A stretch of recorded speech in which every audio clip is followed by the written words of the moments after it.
Gromcast! Gromcast! Gromcast! Yep, here we are folks, episode 5 at last of Gromcast. Sorry it's been so long. I didn't mean to have such a massive break between episodes, but I've just had a bit of time off in August and then I've just been super busy since, so sorry about that. You may have noticed we have something new at the start of the episode now. Big shout out to Sound Warper for our new theme tune. I said do something punk, that's exactly what he did. Love it. Cheers for that, mate.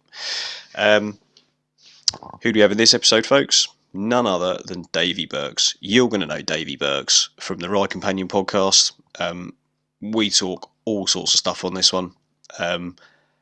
We go into all sorts of topics from mental health to World Cup coverage to just podcasting in general. Just so much stuff on this one.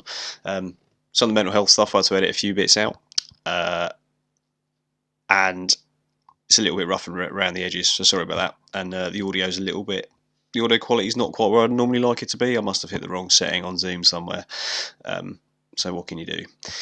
It will get better in time, I promise. Bear with me. Total rookie. In the meantime, though, here we are, episode 5 with Davi Birks. Let's go.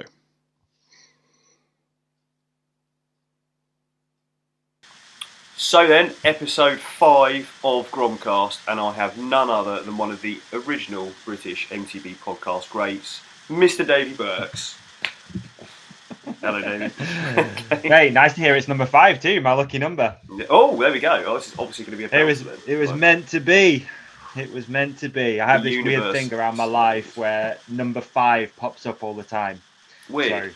Oh, obviously you're a lucky man then, because I was born, sadly not in May, because that would have completed it. I was born at 5:05 in the morning on the 5th of January. 555, which is Sean Palmer's number. Shit, I didn't realise that. Oh, Sean Palmer's number. Dude, we're all aligned. So my birthday's on the 5th. I was born at 5 a.m. Yep. My dad's birthday's the 5th.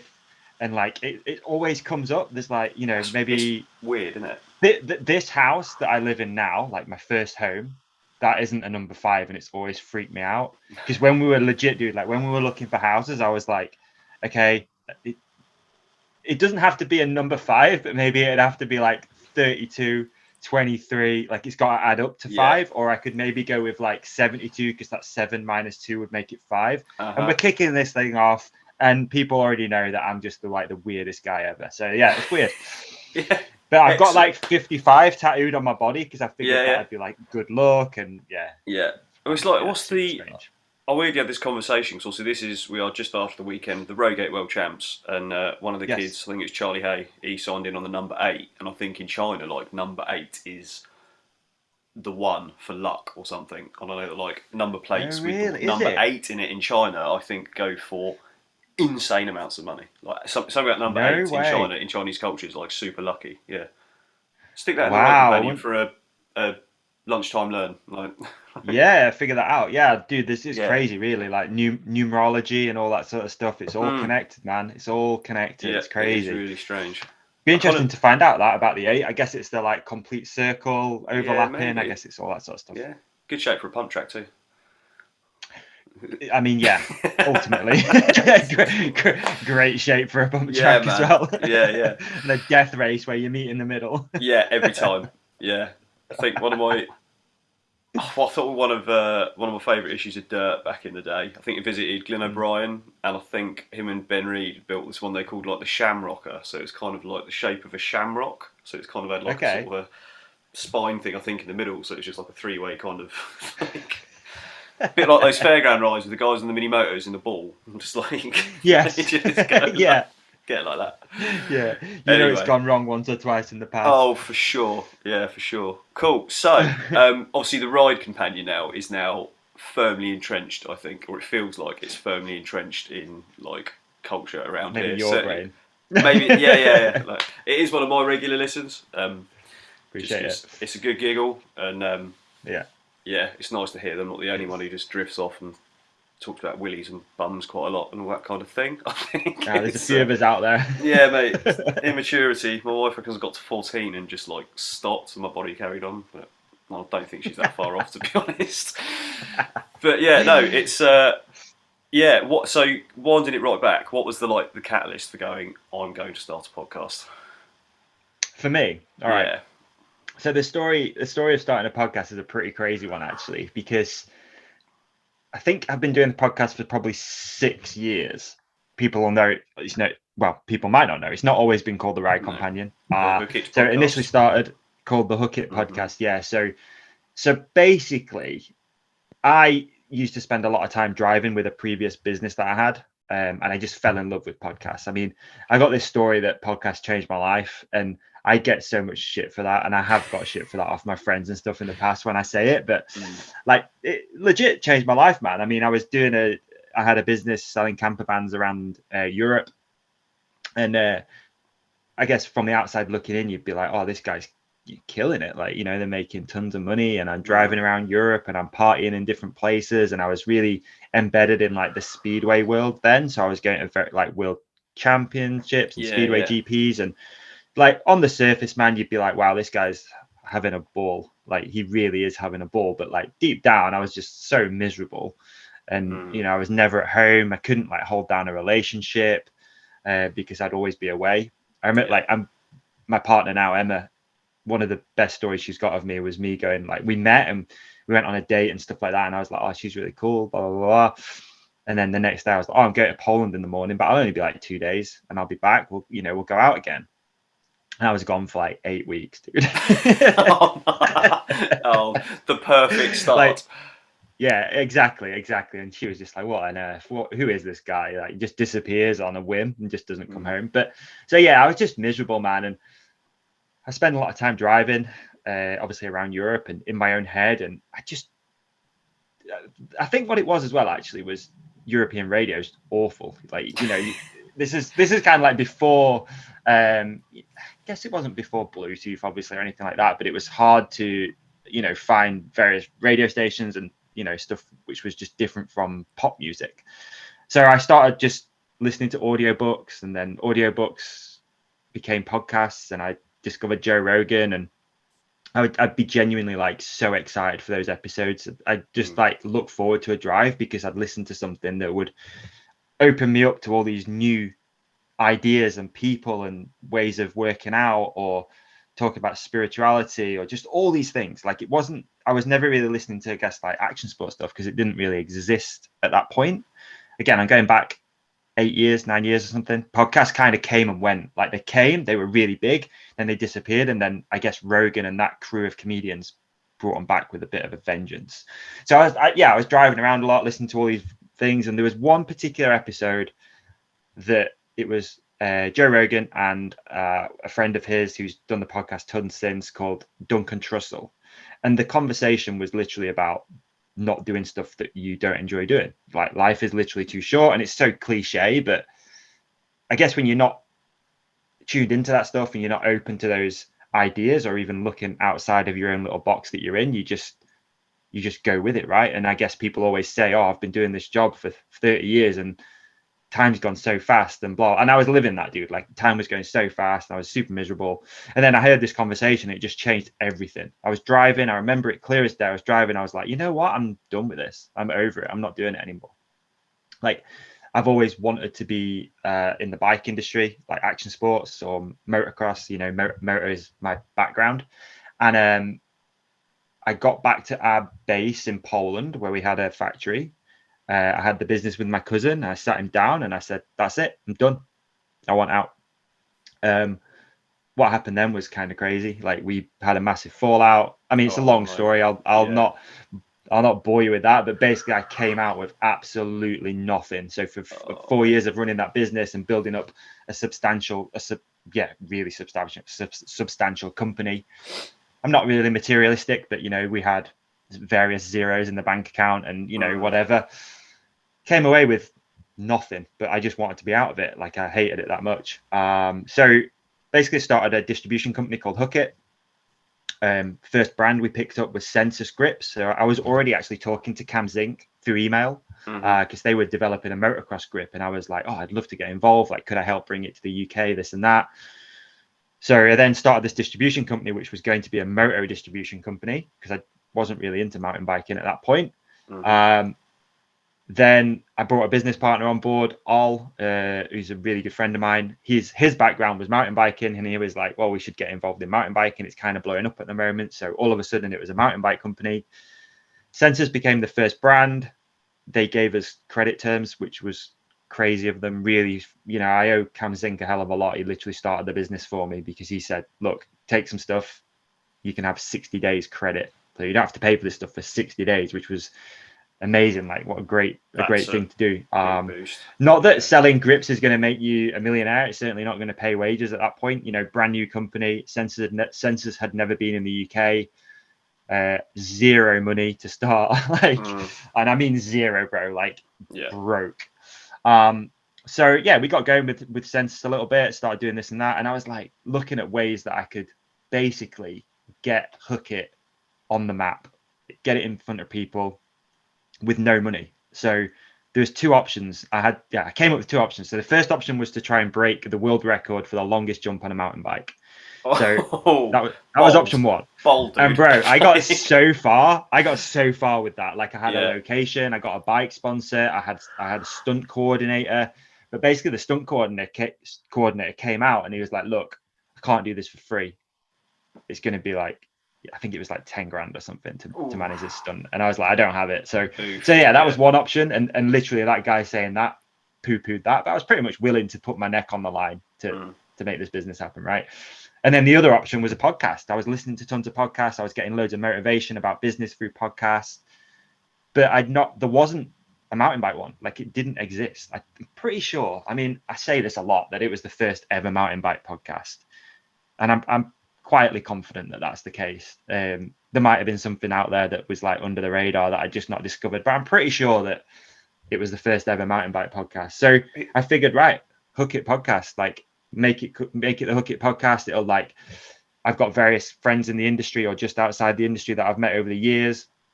I'll bring them on as guests.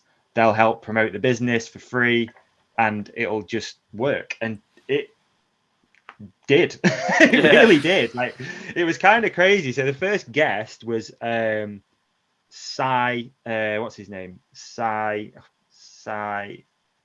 from Cotic Bikes. I can't remember his name. Yeah, I know exactly. I'm an idiot. No. Yeah, so Sai who owns Cotic Bikes. I should know his last name. I'm sorry, I'm getting him muddled up with a few other people. Yeah, so Sai was like the first ever guest. I kind of went to him with this idea. I was like, I want to do this mountain bike podcast. You've got an amazing following at Cotic. Like, you've got such an engaged, like, nice following. Would you be interested to like come on and just tell your story about how you started Cotic? And he did. And then he like included that in their mail out, which was pretty big at the time. And the social media was kicking off, and they had like really engaged following, and it just blew up. Turner. Like, literally, it just like, it just got legs all of a sudden. And then just went from there, really. I think for the first 4 years of doing that, various guests on from I tried to get like out of mountain biking quite a lot as well. I didn't really want to just stay in that lane, so I had like some moto guys on, some sort of like health and fitness people on. From Aaron Baker was a really good guest once. He's the guy who was paralyzed from a motocross accident and then sort of like taught himself to walk again. It was an amazing episode. All the way through to like Danny McCaskill and people like that. So it instantly became the weird thing though, man, was it actually became bigger than the actual business. Do you know what I mean? Like, it all of a sudden was like, okay, like, what's most important here? Like, is the podcast more important or is the business more important? And it was getting so many eyes on it that it sort of like kicked off a cease and desist, which was a real nightmare because I didn't know that there was, I didn't know there was another company called Hook It, HOOKIT. Right. So when I named the business, I just saw it on Instagram and I was like, that's a cool name. I'll just go with that. Turns out they're a huge corporation in America and they don't like people using their name, and they send you a cease and desist letter and it fucks everything up. Oh, mate. And it costs a fortune to put it right as well. Jesus. So yeah, that's it's long and drawn out, boring story, but that's kind of like how this thing all started, man. It was purely out of necessity. And it was, I was getting so much motivation, inspiration through podcasts. It was like I want to do this for other people. Like I want to like help people tell their story, especially to an action sports and mountain bike audience. and also, there's that thing of sort of like sponsorship by association, isn't there? It's like, okay, Hookit Yeah. can't afford to sponsor Danny McCaskill, but I remember that point, man, like when Danny posted it on his social media without me even like asking or anything like that, Yeah. and been like, this realization was, how much would that have cost us if we were sponsoring Danny with a product? Like, we couldn't afford to do that. And you're getting all these people that are really influential people in the industry posting about kind of your business, but not. It's kind of attached. I always wanted it to stay, even back then, I always wanted it to be attached but not attached, so people would be able to draw that conclusion with the name. They'd maybe start Googling and they'd find that, okay, they've got like a distribution arm. But I never wanted it to be in your face marketing. I never did a discount code on there, never even really spoke about Hookit as a company on there. It was like a separate entity. And I think that I'd like to think it added a stamp of like authenticity as well. It's like, we're not just doing this just for sales or just for notoriety, and doing it because I actually want to be doing it. So I think that is that's how it kicked off. Yeah. It's a huge difference though, because the minute, I think, certainly when you start off early, I think if you're instantly just throwing out ads and this is my company and blah blah blah, I think it just takes away the shine a bit of something that people actually want to listen to. Because I think people are more switched on, and they feel that like this is just someone else trying to shovel bullshit down my neck and money out my wallet. Yeah. No, it is. loses And I the think as whole- well, in the early days, like the big podcasts had sponsors for sure. Your Joe Rogans or whatever. They did have sponsors, but the smaller ones weren't really getting anything, because I think a lot of it didn't really have a position yet. It's like, what is it? Like, how do we gauge what audience you get in? Like, how do we track stuff and all that? So it was impossible to get sponsors anyway. Like, it really was. And truth be told, man, the first sponsors I ever had on the podcast weren't paid sponsors. I just did it because I wanted to test it and see if it worked. So Saks, for example, were the first ever podcast sponsor. It sounds like they're paying for it when you listen to any of the ad reads and stuff, but I was just doing it for free because I was like, I just want to see if it works. I just want to like have data and be able to go to them and ask them, like, did you see an uptick in web traffic? Like, and that's kind of what I did. So yeah, I think that was kind of cool as well, just to be able to do it and just be like, I'd reach out to certain brands and say, look, I will do you this for free. I don't want anything. I just love what you guys are doing and I want to talk about it. So that was cool. Like, it's kind of nice to do that. It's obviously built really good relationships over the years. As things have grown, they have become like, legit sponsors of the show. But yeah, it's been a journey, man. Honestly, it's been a journey. Like, it really has. It's mind blowing. It's absolutely mind blowing. That, not really the size of it, but just the engagement and like the people I've met through this thing, whether they're a listener or somebody like, Danny McCaskill is a great example. I can pick up the phone to Danny now. I wouldn't have had that opportunity if it wasn't for starting a podcast. These people do become friends.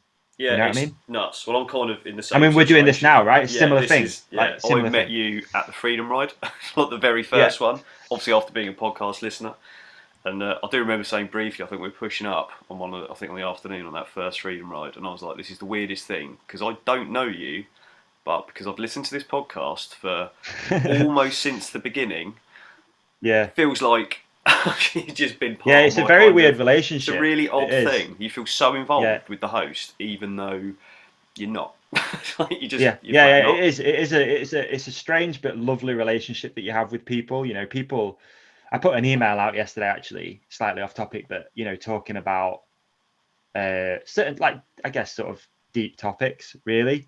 But I feel comfortable doing that because people do reach out and they say like the loveliest things and they're really open about things, and it's always really blown me away that I never expected that to happen. I think over the years, maybe not the last couple of years, or maybe, I don't know, actually, just throughout the years, let's just say. The last 2 years are actually pretty good example because of lockdown and people struggling, but I have been quite open about certain struggles that I've had, and trying to have like just open conversations about mental health and stuff, so people do feel, I think, that they can just like send a message and be just say, look, I'm struggling at the moment, you seem like a nice guy, I'm just going to tell you what's going on. And it's a lot sometimes, like it can be quite exhausting getting that. A lot of messages with that. And you do feel bad, like if you can't get to them all and stuff, and it's it's a minute scale compared to what certain other people are dealing with. I appreciate that, but it is can be a lot. It can be a hell of a lot. Like 10, 15 years ago, the mental health thing just wasn't really a thing, was it? No one really spoke about it. No, especially men. Someone got signed off with work with depression or something. Sorry, just sort that cafetiere out, keeping the supplies going. They'd always get laughed at. It's like, oh, the lazy bastard, he just doesn't want to go to work and all this sort of stuff. And then I started having issues with it because I'm pretty open about this stuff as well. Because I just like, what is the point of keeping this under wraps? I started having real problems with it. And massive, it affected work, relationship with good friends, really F stuff up. And I just think with things like podcasts, because it is I think you have a more intimate relationship listening to a podcast than you do even watching a telly show or something else. So they feel like it's a more open avenue. And if you said, look, just drop us a DM, whatever, even if you just need to get it off your chest and you're not expecting a reply, there is this kind of, you can be this thing for people. It's really interesting. And there's comfort in that. I mean, I haven't personally done that, but that's just me. I think that other people find comfort in that. And if you find comfort in just sitting and typing something out or sending a video to someone, then that's fine. Like, I'm happy, it doesn't matter to me. It just comes into this weird thing that you have in your hand, and it's like, I either see it or you don't. But if you found comfort in that, then great. Whatever works for you, really. So again, I always say that to people, like, DMs are always open. That's it. I try my absolute best. I mean, I'm OCD as hell. As soon as I see a number in that corner on the thing, I'm like, I can't leave it. Yeah, I'm done. So, same. Same. Yeah, I'm real bad with that. But so I do. Yeah, try and get to them all. But I'm with you, man. You do have, and I think, saying what I said earlier about podcasts changing your life and stuff, and how they can change your life, that can be a really impactful thing for somebody. Like, if you hear just one, and that's what happened to me. It's like one sentence, one little anecdote, one concept changes everything. So if you've heard that person say that, you have a really deep relationship with that person, because you're going to be thinking about them a lot, and they've literally made that change in your life. And I've had a bunch of those over the years that change everything. They change how you work, they change all sorts. So if I met a Joe Rogan or a Duncan Trussell, I've got, I'd have to be like, look, like, you literally changed my entire life on that 10-minute bit of a conversation. That at that point I was like super tuned into you. My antenna was up. I was really taking in what you were saying, and I literally changed my life after that moment. And it's a big thing. So it's kind of crazy to think that you can do that to somebody else. But again, it doesn't have to be a Dalai Lama or a Lex Friedman or any of these people, right? It can just be a bloke on a podcast talking about dick jokes 99% of the time. But you say that one thing and everything changes after that. So it's mad. I think it's something that that I take really seriously, and I don't take it for granted. The fact that there is an audience there plugged in, and I don't take it for granted at all. Like, I'm really grateful of it, and I don't want to. I don't know. I don't really want to. I don't know what the word is. Not screw those people over, but like, I really want to be always over delivering to those people that lend you their ears and time and eyes. Like, it's a big thing. And it's I think it's a position that I never expected to be in. I think that's the weird thing as well. That's what I kind of have a little bit of imposter syndrome sometimes, that you're like, I don't, you see the numbers and you're like, I don't deserve that. Like, why are people listening to me? It's not something that I've grown up with or been around my entire life. It's totally new. So it's lovely. It's a very strange relationship, but it is lovely. It makes you laugh, really, doesn't it? It does. It really does. I am way off the viewing figures and like the heady heights, but even so, the whole point of me starting it was just like, I get so many people passing through Rogate. It'd be nice to just try and catch them, bend their ear, get their thoughts on things. Totally. And I think if you're doing it for the numbers as well, man, you're doing it for the wrong reason. Well, no, I really exactly do think that. Like, I really do, and I think we are in that society now where people just, you want that instant gratification. You want to see the thousands and thousands of things coming in. But the truth of it is, it takes years to build a platform. It takes consistency, and it takes years upon years upon years, especially now. Like, it's not as easy as it used to be. You know, when I you know, I was very lucky in a way. Started a podcast when podcasts were just starting to kick off. Was one of the first to the scene. You know, it's luck. It's not tactical or anything. It was pure luck, dude. Like, because when you started, there was, I think my main two were Hook It and Chris at Downtime. I used to listen to your two. That was kind of my main two. Yeah, Chris started like a year after me. Yeah. I know that for a fact. 'Cause I met him a year after at Fort William. You guys had like he was like, "How's it going?" kind of podcast. Like, did you ever like a we did catch up? Yeah, we did. We did it live together in Leeds. We sat together in a pub for a bit.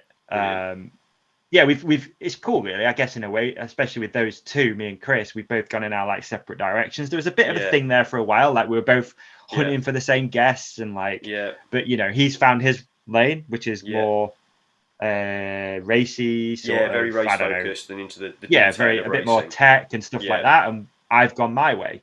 But yeah, for a little bit there was a little bit of a thing. You know, we were always in the charts, like doing this and whatnot, which is great. But you know, a rising tide.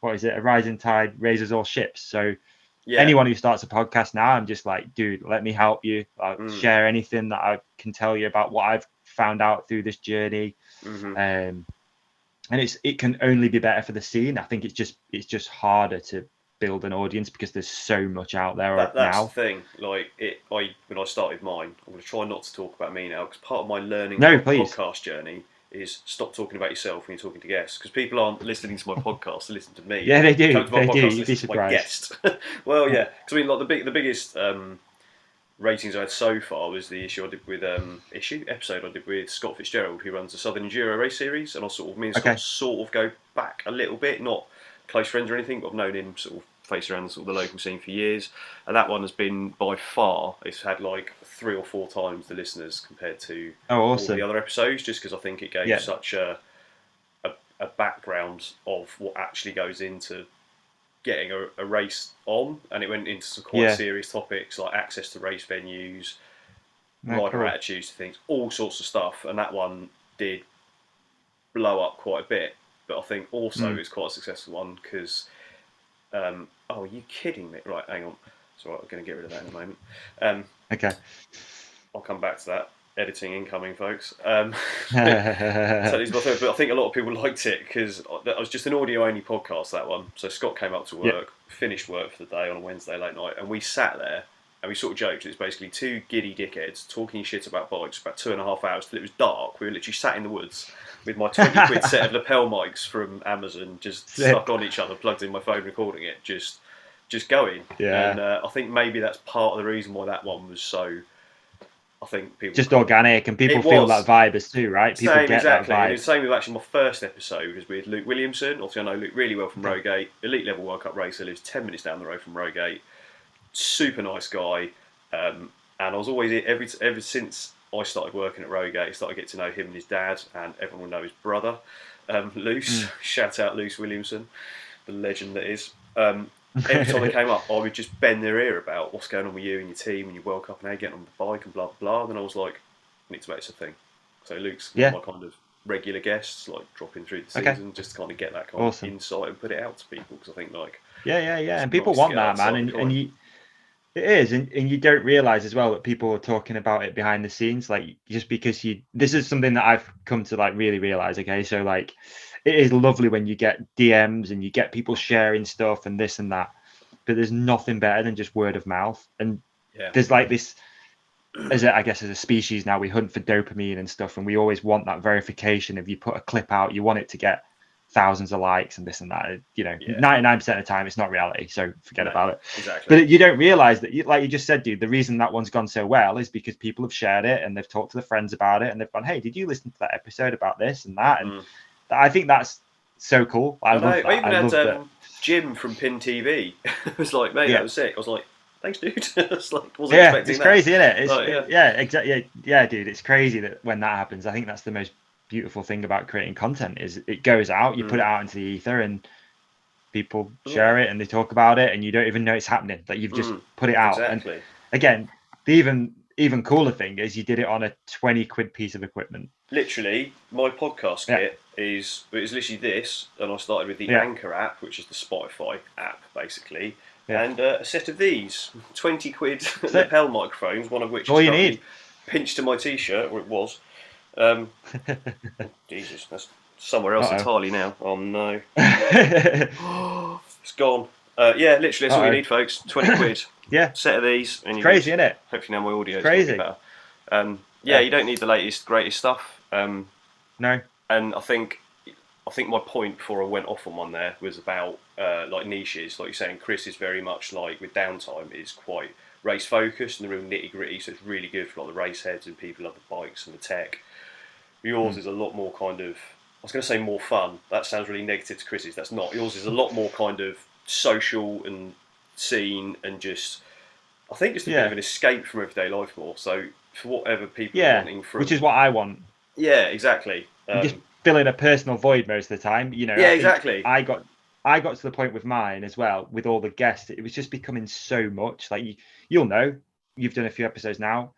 A lot of time can go into these of like preparing, especially if you've got like a big guest and you're like, fucking hell. Like I got you know, X guy coming on. I kind of want to know shit about him, and maybe you don't know much about a certain person, so you're researching and you're trying to think, like hours upon hours and hours goes into that. So if you want to put that out every week, that is a full-time job. I don't care what anyone says. There's only so far you can get, I guess, with just hitting record and just seeing what happens. No, exactly. And which very much is my protocol at the moment. It's kind of which is great. Casual and as and when. At some point though, if it does. But you've had guests that you know all the time, right? Exactly. I've had Luke, Scott. Yeah. Luke again. Deeks and you. Like, so it's all everyone I know. Yeah, you know people already, so you know how it's going to go. Yeah. But when you've got, I mean, again, I'm not poo-pooing what you're doing. I'm not saying that. But for me, it's like I was bringing guests in that I didn't know. They didn't know me. It was podcasting was still new. They were like, "What is it? Like, what do we do?" I'm like, "Okay, we're going to meet on Skype. Have you got like 3 hours spare?" And they'd be like, "Fucking hell, 3 hours? I don't even know who you are. Like, how are we going to talk for 3 hours?" And then you've got all these notes, and it was just becoming a bit much. So I was struggling before lockdown. I was starting to struggle with it a little bit. They weren't going out as regular as they should have been, and like other stuff was happening in life, you know, with businesses and this and that. And you know, I don't know if I'd have carried on without lockdown, to be honest. I don't know. It's something that I definitely thought about. I was in the process of signing for a studio before lockdown. I think that was me trying to like re-energize the whole thing a bit. Kind of become a bit stagnant and stuff. So I was like, if I get a studio, then I can do this. And you know, I became really good friends with Jace over at Gypsy Tales, and I saw what he was doing. I was like, okay, like kind of want to follow that route of a studio and a whole vibe around the whole thing. And I don't know though.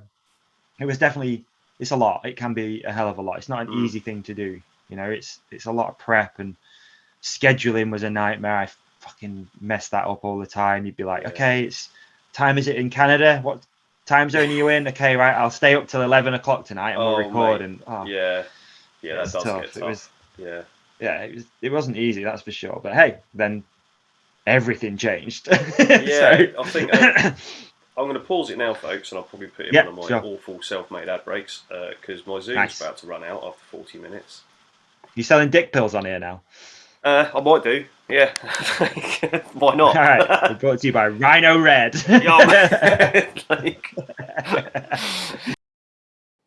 No advert for dick pills, but this episode of Gromcast is brought to you by Hook It Products.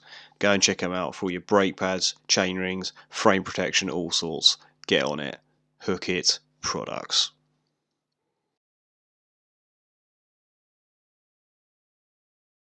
Some people find drugs. You find something else. I have generally got a really addictive personality because like my wife Liz, she joked that when she first met me, because I used to party hard, even though I'm a massive lightweight, and it's just like looking back on it and knowing how it's almost like genuinely, like because I just tend to get carried away with shit and get too into things. It's like really don't know where I'd be now if she sort of hadn't come along and I had that sort of reality check, something to ground me. Everything is how it's supposed to be. Yeah, it's quite worrying to be honest. But just can't get back into that same zone at all now. It's absolutely insane, really. Good. I don't know what's changed, good though, right? But some of it is the work. Like literally, I came out one of my review meetings, and it's clear that like I need to be finding something else because this just isn't. I don't want to be here anymore. Just not into it. And I just text Sam saying, "Oh, I don't suppose you got any jobs at Rogate?" And he went, "Actually, yeah, come and have a chat." And I was like, "Oh, you're not there anymore? I didn't know that." No, not a wiggle. No. So then I messaged Sam. Yeah. Sorry, going back. Right. Yeah, go back. Messaged Sam. I was like, Okay. "Don't suppose you got any jobs at Rogate?" And he was like, "Yeah, come and have a chat." So dropped in, had a chat, and then met Rich, and then here I am, and then Sick. did the coaching qualification, which is just like the best thing. It's like the best. And I think part of my if you're job. looking I at love it holistically, with struggling with your mental health and depression, like the best thing is being out in nature. Yeah, literally, I'm in the woods. I think the Japanese call it in the woods all the forest bathing. time. Yeah, all the time. Yeah, Can't be a bad thing. No, like literally, like I had this one moment. I have these little moments when I'm by myself on the hill, which is rarer these days. But I think it was like autumn, late autumn going into winter, and I was on. There's a little push up the side of Far Beyond Rim. There's quite a dark little tunnel in the winter, but like it's quite quiet. It just started raining, and I was just in this relatively sheltered bit. The lights down. Just that sounded like I just stopped whatever I was doing, just put down my rake and my shovel, sat down, and I said, I felt like, so I put there was a part of a little group from someone who's into meditation and that kind of thing from Wiggle. I just stuck a little photo of me literally just sat there, just my view from sat in the woods, saying, I'm just listening to the rain, sitting in the woods, and I just breathe, and the trees breathe with me, and everything's good. It was just this little moment of just like pinpoint clarity. It was fucking weird. Yeah. Without getting too zen and mental on it, but it's like no, I'm into it, man. You know me. my I'm wife's into all like that stuff. she loves the beach and getting in the sea. Like that's her thing. With me, I just like woods and mountains. Could be either or, but I just need probably just growing up being it was like I need that in my life. So when I got the chance to literally work in the hill that I grew up riding, because I grew up like in the village next door. This is now like I literally now work in my happy place, kind of. Yeah, it's beautiful, so it's like, man. it feels like I've done this big circle and I've just kind of come home to roost, and now it feels like all of the things I've done in all the millions of jobs I've done, which is ridiculous, can now all be kind of put to better use. Little sanctuary, which is cool, man. Like and you got to not forget that too, aren't you? I think those little moments are really important to just stop and just be like, look where I am. This is amazing. Yeah, everything is how it's supposed to be. All that's a concept I'm really playing with at the moment. That everything's how it's supposed to be. Yeah. It's that everything is right now how it's supposed to be. The person you are right now is because of all of those experiences and all of that trauma and all of that shit that you've gone through. Is all meant to be sat here right now and doing this. Even just like when it comes down to like sort of slightly simplistic, just like the job you're doing. It's like I've done some fucking minging jobs in minging weather and all sorts of situations. So when it's like a bit of a wet day on the hill and you're digging and you're gritty and you're soaked, or some punter's being a total fucking cockwomble, it's just like, well, I could either still be sat in that fucking office listening to Norman moan that his socks haven't turned up on next day delivery, or I could be in that river culvert with dams fucking mucking out shite, or I'm just being kicked in the balls by a calf like when I'm trying to ear tag it. It's just like that happened. That was bad. I'm actually at one of the raddest little bike parks. Just doing your hobby as a job. What have I really got to complain about? Like, get a fucking grip, bitch. It's like seriously. Exactly, it's true, man. You need those little moments, and you need that self-talk too. I think, don't you? You need to be like, look what's going on. Look where I am. Yeah. Nature. Every day could be so much worse. Yes, the money could be better. Of course, it always can. Yeah. But there's way more important things than that. Exactly, and even just now, sort of joke like, my wife jokes like I sort of mentally got to 14 and then didn't go any further.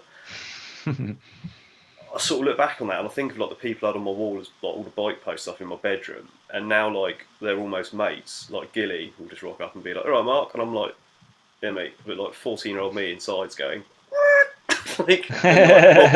Warner turns up and I'm like, even though he'll say like hello to me and I'm just like, it's fine now. He's just another dude who rides bikes, like everyone is. Just another guy who rides bikes. But there's like a little bit of me that's like, if the kid then could see where you are now, amazing, actually explode. Like it's fucking ridiculous. That's a good one to sit and meditate on, man. Yeah, grab that concept and just sit with it for a while and see how it feels. Like, see how it really feels there after like an hour of sitting with it and see like what's going on. I've really struggled with the meditation thing. I haven't done it for at least a year, but started doing it more in the last year of working at Wiggle, but I just can't seem to zone in and just shut everything off properly. It takes a real. Okay. When we did like a group one with someone kind of guiding it, and I actually, as we all kind of sat up and she was like, "How was that for everyone?" And I was like, "Actually, I found it really fucking frustrating because I could just not shut the shit out in my head. I just couldn't do it." Yeah, She was yeah, like, yeah. "Don't worry, that's like really." She was like, "It's." But that is hard." meditation. Yeah, like it's just. You kind notice of- that is meditation Yeah. in my eyes. Like, I don't know, I'm no guru at this, dude. I'll send you some resources after that. I think it will help you. You know, for me, I'm the same, but I've got a little better at it over the years. Like, I actually really enjoy now just sitting in silence on my own, because we are always overstimulated by our brains and by our technology. And I think it's important every day to try and, even if it's 5 minutes, just to be like, and just focus on that little bit of air coming in through your nose and out through your mouth, right? But I also I've got really into like binaural beats, which is, you heard of binaural beats before? I have. I haven't. I don't So think it's I've tried it, but okay. So it's kind of like brainwave frequency. So our brains work on different frequencies. You have like minus 40 hertz and stuff, which is sort of like where you sleep, and then it goes through delta, alpha states, right? So binaural beats are basically giving you those tones directly into your ears, into your brain, and then a lot of the times it'll be like it's almost like a meditation on top of it. So a lot of binaural beats will have like a soft piano music or something, which is on top of the actual tone that you need to be taking in. Yeah. And I love it, dude. Like, I've become obsessed with it. It's like a game changer for me. If I want to focus, I go for like focus binaural beats. If I want to chill, you know, I'll go for like, and I'll send you some stuff. There's a really good artist. He's called East Forest, who's done some guided meditations to binaural beats, and it's just a game changer. Like, it's beautiful. It's one of those things, like the words are sinking in deeper. It's just easier to get into that stuff, and they're like 10 minutes long.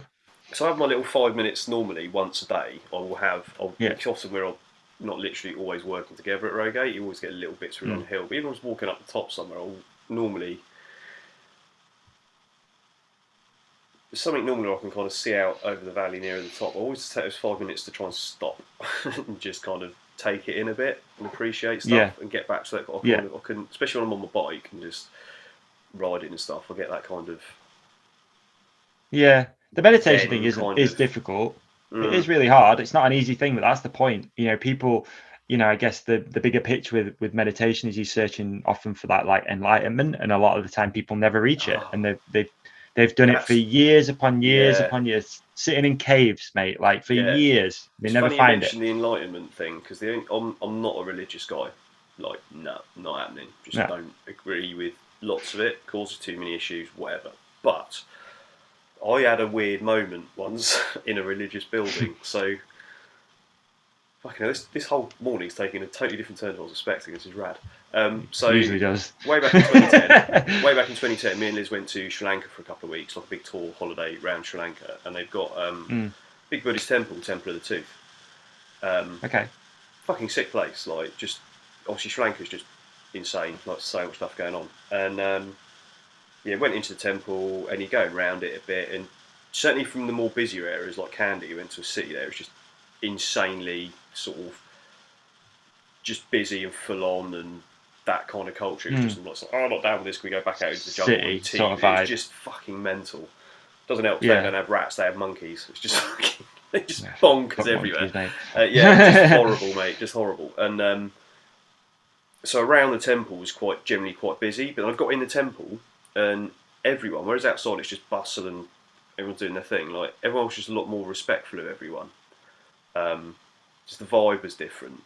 And there's a lot of like drummers around, and I think because I grew up playing in brass bands, any music that from sitting in a brass band from a young age, any music that you can really like get in it, I think hit some kind of button, probably get into the brain frequencies there, I reckon. Yeah. So the drummers are going, and I'm like, well, there is actually, sorry to interrupt you, there is literally science, so to like which is what Buddhists that is a frequency.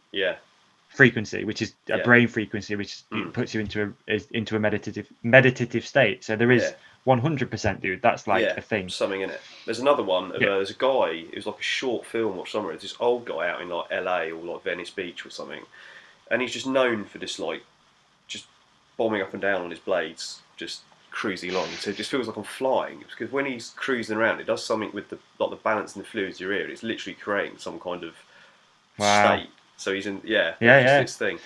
Yeah, so go through his temple, and there's like one of the main ceremony bits where supposedly they've got the actual like Buddha's tooth or whatever it's meant to be. Can't quite remember. Probably should do. And there's all the drums going, and yeah, checked out all that. And everyone's really calm and respectful. Everyone's nice and just being respectful of space of each other, which was such a difference from being in the city. And then went through into one of the other halls, and it was a bit quieter. And it was just like the scale of it. There's all these massive gold statues, and the whole thing was just beautiful. It was insane. And then I started feeling like proper happy, like proper happy, and Wow. I just started crying. Like I was just there in this room, Amazing. and I just fucking started crying. And Liz came over to say, "Oh, have you seen?" And just like, "You're right." I was like, "Yeah, just having a moment." She's like, "All right," and then I was literally, I was like, in terms of some kind of religious thing, which is weird because Buddha's not a god; he's just a dude who figures shit out. Yeah. Something happened in that temple that I don't know. Something like happened there. I'm a firm believer in frequency. I'm a firm, especially after reading a few books recently. There's a really good book by Dr. Joe Dispenza which talks about frequencies. That we're all putting out these frequencies. So when you're in a space where everyone's putting out a positive frequency, you will tune into that and you will feel those emotions. I'm a firm believer in that, and I think. Even more to the point with that is that like you like you have like your gut feeling with people. Let's say you meet someone and you can instantly think he's not my kind of guy. Could have never even spoken to you, like nothing, but you know, and it's a frequency that you give off. Like if you meet someone who's into the dark arts a little bit, maybe like fucking doing things they shouldn't do, maybe a drug. I think drugs is a good one. All right, because you always pick up a vibe with someone you meet, and you're like, you can tell they're into some dark shit, like into drugs. They're not a nice person. You just know, and it's a frequency that you give out. And I think when you're in a space like that, where it is a positive environment, positive space, the frequency that you tune into is a positive one, and you feel it. I'm a firm believer in that these days. Yeah. It's something it does make that you wonder what's kind of what things may be sort of interpreted as spiritual are actually more of a physical thing that's going on that's making things happen. Like obviously the frequency thing is an influence on your kind of subconscious mind, isn't it? Like totally. And when you look at when you talk about like the Buddhism thing and chanting and stuff like that, that is a physical thing, and you do have I love listening to like Buddhist chants, dude. It's so good. You're out doing the cleaning the car and stuff, you put some of that shit on. Oh my god. So I think a couple of years previous to going to Sri Lanka, we were up in Edinburgh. I think it's like a long weekend or something, and we walked through Edinburgh High Street, and this little like sort of Southeast Asian Indian looking guy, you can see he's got CDs, stops us, and we're both very bad at being the ones who can just say nope, not today. Yeah. Get to it. He said, "Hi, what's his name?" I said, I'm. Let's just say Raj. I can't think what his name was. I'm Raj, and I'm a heavy metal monk. And we were like, "What the fuck? Heavy metal monk?" Basically, he was Hare Krishna, and they'd made these CDs of Hare Krishna chants, but with like metal. So it's just over and over, and I was like, "Well, that's one for the road trip home, isn't it?" So we managed about an hour of it before we just had to just stop. But it was literally just like Hare Krishna, but just with this ridiculous like. It's like hate-breed music in the back. Well, no, it's like they made the music themselves, so it was just like these ridiculous like it was. I was like, this is weird, but at the same time, I was like, do you know what? I can kind of see how this works for people. Like maybe not this particular CD. This is weird. But yeah, there's something. I can see how that would work for sure, 100%. That's something I'd like. I think I'll find that after on Spotify. It's the same with like dance festivals, though. Like that many people. Yeah. Like saw some ridiculous.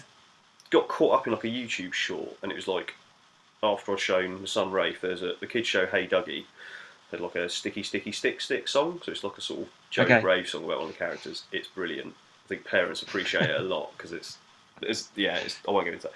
But I think that led on to like this rave clip, and it was like this awesome crowd control. It's like some awful like Euro hardstyle festival, but everyone tends to pick up the vibe anyway. It's a good DJ, whatever niche you're into. But like he basically was just like, right, we're all going to get together. He said something about some reclaiming some tune that everyone had copied, but we're all going to, when we go, we're all going to go 8 steps left. You put your arm around the people next to you, and then we're all going to go 8 steps left, and then we're all going to go Yeah. 8 steps right. And this clip starts off, and it's just full on like hardstyle shit. Like, so it's just like, right, and here we go, left, and it's just, and literally, because it's such a fucking massive crowd, the whole crowd, it looks weird when you Wow. like, the drone view from the back, because the whole, it almost looks like there's someone's distorted the image, because the whole crowd sort of goes. Shit, that's cool. And then afterwards, everyone was just fucking hugging and all this sort of shit, and I'm like, that's the thing, that's the same shit fires you going up. on right there. There's a reason that, you know, you're going into battle, they had drummers at the front, man. Oh yeah, no, 100%. Yeah, It fires you up. I think there's a lot of stuff with noise. Obviously, like saying, I grew up in a brass band. One of my funniest experiences was where we used to practice was in the local evangelical hall at Liss Forest. And at one point, shortly before I left, we had this South African vicar there, and he was a member of like a bagpipe group. And every year we did like a Christmas concert as like a thank you for letting us use the church. And we did a joint piece with them, and it's this absolute belter of a piece called Highland Cathedral. And it starts off with the band, and then the bagpipes come in about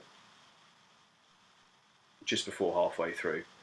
And it's a fairly big hall. It's not massive. Just remember, like this congregation of largely old people. So you've got an oversubscribed 40+ strong brass band, giving it the big one. And then you've got 6 bagpipes stood in front of them, and I always used to get quite emotional playing, so I was probably getting into this Riggs thing. But I just remember like this fucking ripping bit, like ripper of a tune, like I don't know. In other musical terms, it'd be like the beat dropping at a fucking dance gig, or like a good bit when Slayer kicks in, whatever. Drop. But so like, and obviously bagpipes before they kick off, you always get that. Well, they get the fucking, they blow the bags up. You get that little off-key horrible bit. And then they kick off, and obviously it's just, it was literally like something out of a Bill and Ted Aerosmith moment. I just remember this wall of biddies at the front of this thing just going, this fucking like sonic wall of noise. And I just remember looking at a few other people like, this is fucking sick, because it was just so loud, just this fucking, like it was, it's like sonic terrorism. I was like, I think this is the most metal moment that I've ever had in a brass band. And afterwards, you can see these biddies afterwards were just like, it's what they need, man. Keep that heart ticking. Yeah, man. Fucking that ruined a few tenor ladies there, I'm sure. It's fucking insane. Never known anything like it. But yeah, it just goes back to that, like, kind of, I think it's why like live music and festivals and stuff is just such a thing. Why do humans love music? I think someone said like music is what emotions sound like. I was like, oh, yeah, that's a good one. Mate, that's beautiful. Yeah, I like that. Music is what emotions sound like. Yeah, you start getting into like, it's a weird one. You like that stuff? I'll send you some shit for you to listen if you want to put it in show description or whatever. But I've got a nice little playlist for it, especially if you need more chill out stuff. And yeah, I think there's a few things. There's a really good exercise you can do called ecstatic dance, which is sounds crazy, right? Yeah. But if you want to like get out some tension and some anxiety, for me, which is it's literally, you kind of have to be in the house on your own for this one, let's be honest, but like lights off, move all the shit out of the way, and just go with it. And just, so it's like a whole ecstatic dance is meant to be sort of like a birthing, living and a dying arc. So the music starts off like super chill and you're just like, oh, like you're in the birth canal. Sounds super woo-woo this, but then it like life is like a fucking jam, dude. Like it's a party. You got a lot of like drums and and then it'll arc all the way back down to the dying process, and then at the end of it, it's gnarly. Like it'll get me like teared up, emotional while you go through it. It could take an hour or so of just dancing. You're physically exhausted, you're mentally exhausted. It's pretty cool. And then I think after that, there's like a peace which you find, which is like meditation and yoga. Yoga was meant to be the sort of like the pre-show to meditation, right? It exhausts you, gets you tired, it gets your brain overstimulated, and then after it you're like, oh, and then you sit, you do your pranayama, and you just relax. This is like kind of like what that is to me. It's like you do that, and afterwards you're just like, oh, there's just a bliss feeling after it. I think it's kind of like, it's almost the same with like action sports, our little kind of niche of the world. So like, if it's something like surfing, just because the environment you're doing it in, even if you're crap at surfing, you're still gonna have a laugh doing it. It's also physically fucking gnarly. I was so shot to bits the first time I went. I was in the water about 3 hours longer than I should have been, just going back out, trying to get back out and catch stuff. Full on bonked in the pub, couldn't eat dinner. I was just so completely toasty. Yeah. But obviously, then like if you're on the beach and you do that, and you come back and you all change and you get in your warm stuff, and it's just like there's that little kind of state of like not bliss, but you know that sort of you're Dude, there exhausted, is. but you're happy with it. There's that sort of plateau There that is. you There find is yourself on. bliss is a great way of figuring it out. Yeah, definitely. Describing it. Sorry, bliss is a great way of describing it. I have a little reminder on my arm. Probably can't see it. Yeah. Find your bliss. Follow your bliss. Yeah, it's always there. Yeah. Follow your bliss. Keep following it. It's important to do that, man. And I think a lot of the time it comes after hard physical exertion or mental stimulation. That's where it is. And it's like we live so comfortably now that you never find that stuff. You have to go out and seek it and try and, you know, for me, it's working out these days. It's not really I don't like biking like that. I don't like long bike rides or anything, but I love a long run or a ruck walk or something. Heavy backpack out into the peaks. And I'll go a bit. The way you feel after that, if you struggle with anxiety, I think that's why I was wondering about when you talked briefly about like pills and stuff, because there are obviously other ways that you can have that release of, or which not is why release I'm now serotonin or whatever. Booking a GP and coming off them properly. So I think I've got other stuff in place in my life that's. Dude, you're in a different place. You're in a totally different space now, and it's time to maybe. Yeah. You don't want to be reliant on those things forever. No, it's been like over 5 years now. Oh, that's about to cut off. It's might disappear in a minute. Okay. I don't want to be on them. No. Really, it's the long and the short. Totally. And I think it's been an easy fix for someone in the past just to be like, there you go. Don't forget, a doctor only has, I think it's 7 minutes to speak to you. That's literally what they're assigned to do. How can they quickly get you in and out of there? Boom. Here you go. See you later. You're done. It's fucking nuts. Whereas anyone who takes a more holistic approach would be like, okay, let's look at life. Like, what's your life look like? And let's try and like diagnose it from there, not just, you know, the pills, dude. I'm not a doctor, but it's a band-aid on top of something. Oh no, 100%. Like, isn't it? You know that, like, you know, you're not stupid. You know that you're just band-aiding it, and the actual issue is still there. A lot of the time, I found when I did the one-to-one stuff, I was like, ooh, there's way more. A lot of the stuff is still there. Like, to compress something, to push something further down. You have to work on getting that up to lift the depression. That's my cool. So let's get back to talking about so loud podcasts. Okay. Yeah. All right. Can do. Yeah. Let's go and talk about podcasts. So, guest-wise, because you had some fairly big hitters quite early on. You had like Tiny Seagrave. Steve Jones, obviously Dirt Magazine was still around at the time, I think, and that was quite a big one. I was terrified of that. Yeah, that was awful. So I was driving up to the Surrey Hills to go riding with some mates. One of them was mate Graham, and way back in the mid-noughties, they'd had a holiday in the Alps around the Leger World Champs. It must have been 2004. I think they did some coaching with Steve Jones out there. Okay. And had a very, very messy evening on the booze involving Steve Jones. Some very funny photos.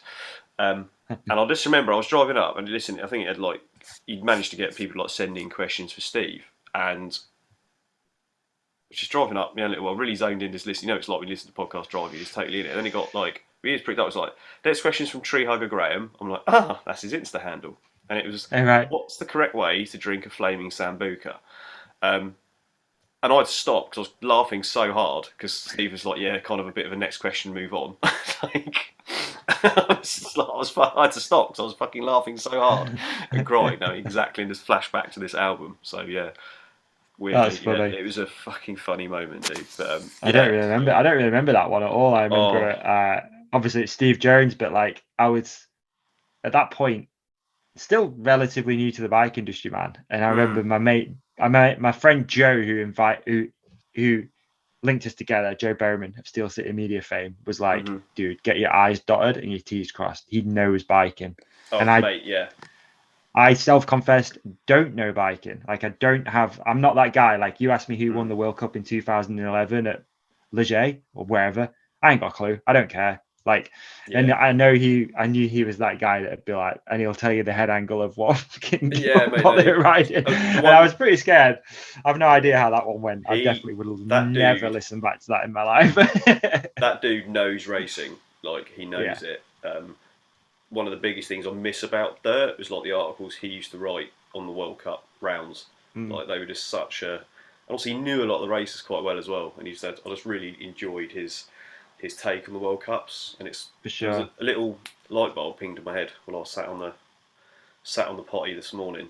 Was obviously Steve Jones Nice. works for EMBN, which is Yes. owned by Discovery, Yes. who are dealing with the World Cup next year. And I was like, Yes. oh, I wonder if Steve Jones could potentially, could possibly be the right man in the right place to offer some, Yeah. hopefully, Not a bad shout. I insightful think there's a lot of coverage. people. Right. Obviously, there's a lot of, we've riffed on this as well on our podcast about this a lot. Like we've beat this fucking drum to death. Yeah. But like, Yeah. because people love it. It's a big drum. But like, there's a big drum. But Yeah. there is literally no information out there at the moment. Like you keep thinking someone's going to say something at some point and you're going to find out who it's going to be. But I genuinely think from what I've heard that people are scared to take that job because the boots that you're filling are massive. It's massive. Like, and you're going to get so much critique. Obviously I'm not in the room at all, but even if the conversation was there, like, look, we're going to pay you £1 million a year. Yeah. Nah, I ain't doing it. I'm not doing it to mountain biking. I'm not doing it to the fans. Like, No, I think a lot of people are like that, dude. I think people are genuinely going to be like, nah, it's Rob's thing. Like, I don't want to take that job. I think it's going to be someone from, personally, I think it's going to be someone from actually really outside the industry that doesn't quite, not saying they don't know, but like they don't realize just how big this boot is to fill. And I think the people who are already in it and involved with maybe World Cup stuff in some way, shape or form knowing from how Rob has become, they are literally going to be like the voice of the sport and the kind of the normal world's eyes into our world. Yeah. So there is such a weight of responsibility behind it, huge. delivering what it needs. It's like, because it's not just like, it's just the coverage that's changing. It's it's the races themselves. Everything about it is changing. The whole thing. And I think there's just... We think. I mean, it might not. Who knows? This is the thing. No one knows. It's like... Yeah, it could be chainless at the moment for all we know. Like, we've literally... Could be balanced by Derby at this point. I mean, who knows? I know Ollie's out riding with Warner at the moment doing that GR5 thing. So hopefully he's going to come back with a little bit of gossip. But genuinely, dude, like, speaking to everyone who works in the industry, team managers, no one has a clue what's going on yet. I mean, even just from organising stuff, like, because the dates got released like for next year. I don't think even all of the venues were completely confirmed. I'm not sure. I know it's late, isn't it? It's July for the first one. Yeah, it's like June, I think. Late into the year. Yeah, really late. It's a massive off season. But it's like we said with Bernard the other day, obviously him being a team manager and stuff, like I think people might not realise how early those deals get done. I know. Like for a sponsorship deal or for just trying to lock in, especially outside sponsors, to lock those in. You need to be on it like now. You're late now. I spoke to John O'Jones last night actually on the phone for a while. We were chatting about some things, and he was like, I started last month getting my shit together for 2023. So in September, he's already trying to sign deals and get things sorted. That's how early you have to be. So for a pro rider or a team right now, what are you going to say to people? Oh yeah, we're doing the World Cup. Okay, we're cool. Where are we going to see it? Oh yeah, we don't know. All right, okay. And how many riders are we going to get in the finals? Yeah, we don't know. And how much is it going to cost to enter? Yeah, we don't know. It's fucking nuts. It's completely ridiculous. It's crazy. Like, and I know from speaking to Luke, like how hard it is, certainly from like privateer level. To get and I could totally change the sport, bro. I know. Like that's the scary thing. Like there's all the questions about like shrinking the field down, and then I thought Bernard had some really good points actually about like you can't shrink the top end down if there isn't other things in place to lead up to it, like feeder series or some other kind of infrastructure that at the moment doesn't exist. It's just not. It's a fair point. It's real fair. It'll last 4 or 5 years. Whatever nationals on your country, and then boom, you're on the World Cup, and it's going to take you 10 years to figure shit out unless you're a kind of some kind of deity on a bike like Jackson or whatever. And hopefully I think what's cool about mountain biking and downhill and whatnot, I know it's expensive, it's far from cheap, but it's quite like anyone can kind of get involved and do it, if that makes sense. It's not like Formula One where it's all about money. Obviously with Formula One, people can buy their way into a team, they can buy themselves into the race. Like I don't want to see it go that way, where everyone, you can almost look at that top 30 and go, yeah, well, his dad owns the team and his You know what I mean? You know, Yeah. oh yeah, his dad owns Subway, so they've got this Subway fucking bike, Yeah, like it's shaped yeah. like a 12-inch baguette or whatever. I don't know. Like I don't want to see it go that way. Like I don't Team want to see meatball that marinara. Like exactly. I don't want to see the steak and cheese going down the track. Like nah, man. it's just Like, not. I like to think that it's a bit of a not a working class, but like everyone can get involved and have a yeah, go, and anyone 'cause- can. You know, the bikes you can buy those bikes from your local bike shop, yeah, which means that it's open to everybody exactly. to get You can involved. pretty much buy the exact same kit as whatever you can find Yeah. parts. Like you can basically buy Yeah, the well, same yeah. kit, as Yeah, you as can you buy can. In Amaury motocross, Piron's you can't bike. do that in motocross. Like you No, can, it's a rich boy sport. it's Like that's what it mental. is. Like, People get to a certain level and they peace out because you can't afford to do it anymore. no, You it's know, you nuts. literally can't. You can't buy the parts because it's all factory, etc. And I really, really, really hope that mountain biking doesn't go down that route. Mm. I don't It think would from a just kill part it. perspective it will, but from a money perspective, Mm. I feel like I think from the quite racing easily perspective, to get into that, it feels like Yeah. doors could be closed that need to be kept well open to ensure the future of it. I had the conversations at the weekend at our Rogate World Champs, like the Yeah, Rippers category. maybe that'll be the world champs in the future. Yeah, maybe that'll be the The standalone actual, non-UCI. yeah. But like the Rippers category is stacked. Like, and some of those wee little kiddies are going fast. Like they were Bro. pinning some of them, mate. Like it's Insane. And all like the younger. Well, we saw it categories are doing like, hot seat racing, right? Like they're as Yeah. fast as the pros. I know. You know? Yeah, it's like Will and Josh just having a right old ding dong, weren't they? It was bonkers. Crazy. Like, and if they, a lot of them, I hope, will keep it up and will stick with it. Obviously, not all of them can, because like a lot of people, I mean, I sort of almost did it to a certain extent. Is you get to like 18, and then it's like partying, girls and cars and Yeah. stuff, isn't it? Yeah. But I just worry that But there if is there's this something to potential aim for, hotbed that in 10 years could be guys who are top 20 World Cup guys. And I just feel like that stepping stone to get there, it feels like could go either way, but it feels like it might just be being just pulled out completely. And I think it's a leap that a lot it certainly of people looks that way. Yeah, it's a leap that a lot of people aren't going to be able to make. And I just think it's going to be pretty detrimental to everything, really. Obviously, I've got a slight spin on it from dealing with like Luke Williamson, who's very much at like basically like the privateer level. I mean, he's on that like the 555 Gravity team now with the Raw mountain bike. That Raw one. So a lot more kind of coverage and interest in it, but they're not at the same level of all of the other teams. Like, even though they're a Fox sponsored team, I don't think they got a lot of what they're meant to have parts wise until late in the season at all, because the big teams get prioritised. And I'm afterthought in it, unfortunately. That's just how it is. And Are you going to give it to Luke or are you going to give it Greg Menard? So someone like Luke, someone's trying to book a deal for next year, and you've got all the vagaries of what may or may not be happening next year, and you're at the end of, you've had a season blighted with injuries, and you might not have qualified, although the ones you have qualified at, like you did at Fort William, he got 23rd in the finals. So there is clearly talent there. He's the British overall champion this year. But somebody's at that kind of level, it's really hard for those guys to then just sort out. And they're at the highest level. So imagine what it's like for someone who's in the top 10. It's like you just give up. Unfortunately, you just be like, fuck it. Yeah. You know, why bother? No.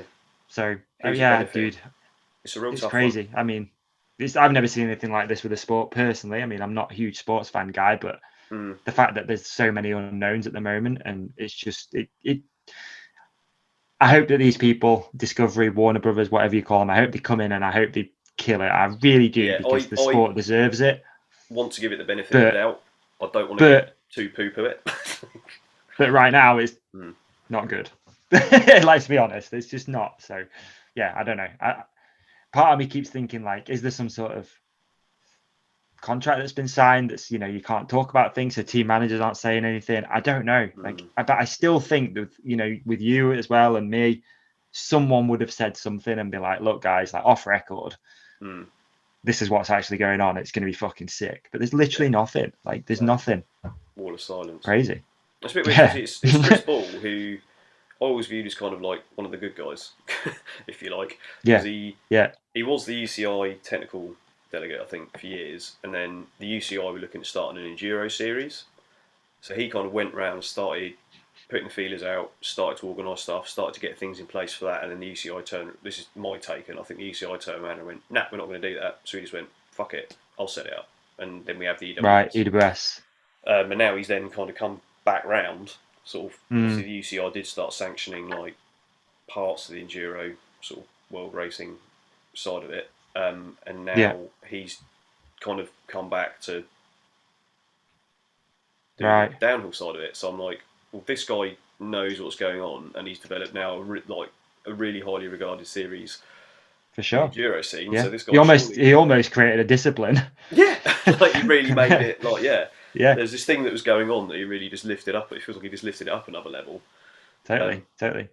And how much does that have on even like the bikes everyone's riding? You know, it's oh mate, it's just done wonders for the industry in general. I think that whole enduro word.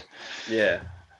To me, it's just biking, but well, exactly. Like saying to Ollie, it's just XC riding, isn't it? We used to just biking, mates winch up to the top and then just bomb down. Yeah, it's just biking. That's just a normal like weekend for me. But yeah, I guess it's done a lot. Yeah, I guess when you think about it, I never really thought about it like that. It has changed a lot, man. It's a whole category now. It's a whole thing that people train for. The whole thing. It's just he's done a lot. He's done a hell of a lot for the sport, and I really hope his involvement and his experience is going to cross over into downhill. But who knows?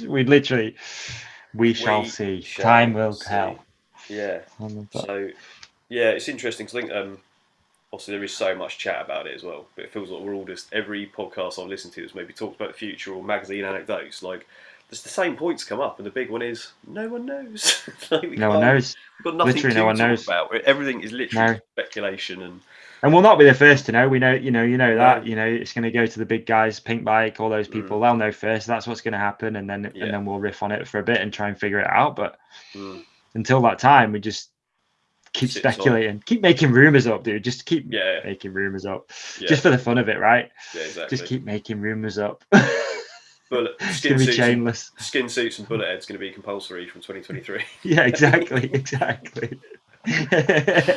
Oh, dude, like peakless and skin suits. What a look! What a look! Yeah, unbelievable. Let's wait and see. Yeah. So going back to your beginnings in bikes, then, obviously you like say you weren't a mountain biker kind of to start with. I know you were. Moto's your thing. If you went out to the States for a while doing that. Yeah. When did push bikes, like, where were they in your life? Were they be a thing?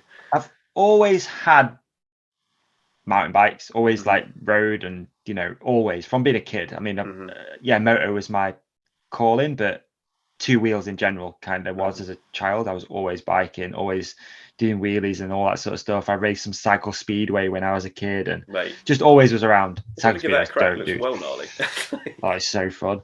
Yeah. So there's always been bikes around, to be honest. And then it's actually something that I totally forgot about until you just mentioned it. So yes, I was living in the States. Went out there racing, doing this, that, working and stuff. And every time I came home, I'd bring back helmets for Petey because Troy Lee was not too far away. We got like family friends that know Steve, and he knew that I was out there. Blah. Anyway, this is before not before the internet, but I'd email him and be like, "Yeah, I'm coming home. Do you want me to bring you anything back?" And I'd bring helmets back for him. Dropped some helmets off one time at his house, and I was looking at his bike. Just signed for Santa Cruz, I think. And I was like, "Fuck, this thing's pretty sick." 2006. Yep. Yeah, there you go. Around, it will be. Yeah, actually, around. Yeah, Nerd Alert. Around then, actually. Yeah, you're right. It will have been. So, came back and looking around the garage, and I was like, "This is pretty cool." Don't really know much about this whole downhill thing, and didn't really think much of it. Went back to America. Just got sick of it out there. I was just kind of over it, and then just emailed Steve and was like, "Can you get me one of those bikes?" And he was like, "Yeah, I'll sort it. Like, leave it with me. I'll sort you something out." Went back. Took him some more helmets back, and I didn't end up getting a bike off Steve. I think money was a bit of a thing, especially coming back from being away. I'd spent like everything out there just on, drinking and living and whatever. But I must have got a Giant Faith. That was my first ever like downhill sort of style bike. 2 of those. Yeah. So sick. Yeah. So I didn't really have much money. I went into a local bike shop looking at downhill bikes, and there it was. It was like a used one. It was maybe a grand or something like that. So I went for that. So yeah, I've not really done that much racing, but that was my first like go at it. But I think there is this, and I'm going to blow my own trumpet here, but there is this like natural switch from moto to downhill, and I instantly just like took to it. Don't get me wrong, I'm not like British champion or anything, but like went out to Australia then traveling, and our plan was to race the Australian Nationals. We only did one because we ended up getting a job and just started boozing and surfing and stuff. But did really well out there. Ended up like 7th in an Australian National in my first ever downhill race. Mate, nice. In the elite like category. But then found four cross. I did some four cross racing after that. And that's it really. I think growing up, racing was always such a big part of my life. Every weekend I kind of shied away from racing. I'm just over it a little bit. I just love riding my bike. Like that's genuinely how it all came about. I've always had them, always been around it, but then got pretty good at four cross, did some World Cups and stuff like that. But I've got this thing, man, which is really annoying, that when things get a little bit serious, I quit. So the four cross thing was like, oh yeah, you can qualify, you qualify for a World Cup and it's world round or whatever it was. And I was like, not that bothered. I'll just not go. So I'm pretty bad at that. So yeah, I don't know. It's one of them things. I think I've always had bikes, like I say, always been relatively like okay at it. You know what I mean? Like I'm not the best, definitely not the worst. But yeah, that's kind of how I discovered it all. And then I went through this weird thing where when I started Hook It, obviously it was never meant to be a mountain bike company anyway. So I was going out and seeing bike shops all the time. And at the time of starting that company, I said before earlier in the podcast, like I was broke, and I was just so stressed. I've never felt like that in my life. Like I was so stressed, just anxious. I was trying to make things work. And so bikes became like it was like a trigger for stress, if that makes any sense at all. It's really hard to explain unless you've been there. But like bikes, I didn't want to see a bike at the weekend because all week I've been in bike shops trying to sell stuff. Yeah. So I had this mountain bike podcast. And I'll be honest, like a lot of times you feel like a bit of a fraud because you're like, I'm talking about biking, but I don't really enjoy doing it. I'm stressed to death about it, but I kind of need to talk about it because it's bringing in business and customers and stuff. So I went through this weird stage, dude, for like 3 years with the podcast. I'd make excuses all the time about why I wasn't riding. I was really bad, actually. People would be like, oh, bring a bike next time you're here. I'd go to Bike Park Wales, for example, to visit the shop. I'd bring a bike. Like, we'll do some laps. I'd be like, yeah. A, couldn't afford one. B, didn't like it. So most thing though, couldn't afford one. Bikes are expensive. Genuinely could not afford one. So I went through this weird stage, dude, of like, talking about bikes every day, making excuses why I wasn't riding. Kind of not proud of all that stuff in a way. I think again, everything's how it's supposed to be, and that's kind of made me who I am now. I absolutely froth for biking. I literally can't go 3 days without going out on it. Yeah. But at the time, it was connected to a lot of stress, a lot of anxiousness, a lot of just negative things. And then I can't remember why, but a brand, who was it now? Let me think. Who I did the first one with Marin. Marin reached out and were like, we want to do this series. We've had an idea. Like, would you be interested in doing this like behind the bike series? So I was like, yeah, cool. And for some reason I said, oh, can I get a bike then to ride for a bit? And they sent one of those Alpine Trails, I think it was. No, it wasn't. It was a riff zone. Is that what they're called? Like weird looking with like the swing arm thing. No, that's because that's the same one as the Polygon with the nailed. That's right. The big hollow swing arm that moved, but it was fun. Yes. Yeah. Yes. They sent one of those, and I started riding it, and I was like, why haven't I been doing this for years? This is so fucking cool. And the bike was a little bit ugly, let's be honest with you, but I loved it. It was like a motocross bike to me. It had a swing arm and stuff. So I was just like, that's what got me back into riding, to be honest. Like that, literally that thing. And then I did some work for Caliber. We did a Boss Nut thing, and then I got a credit card and I bought a bike, and then that's kind of how this whole thing sparked off. And then, dude, it's weird to think about, but I hated it for years. Absolutely hated it. Couldn't think of anything worse. I just got really into CrossFit and running and any sort of physical activity where, for me, if I get stressed or anxious, you could call it depressed, whatever, I run myself into the ground physically. I can't not do it. It's something that I just do.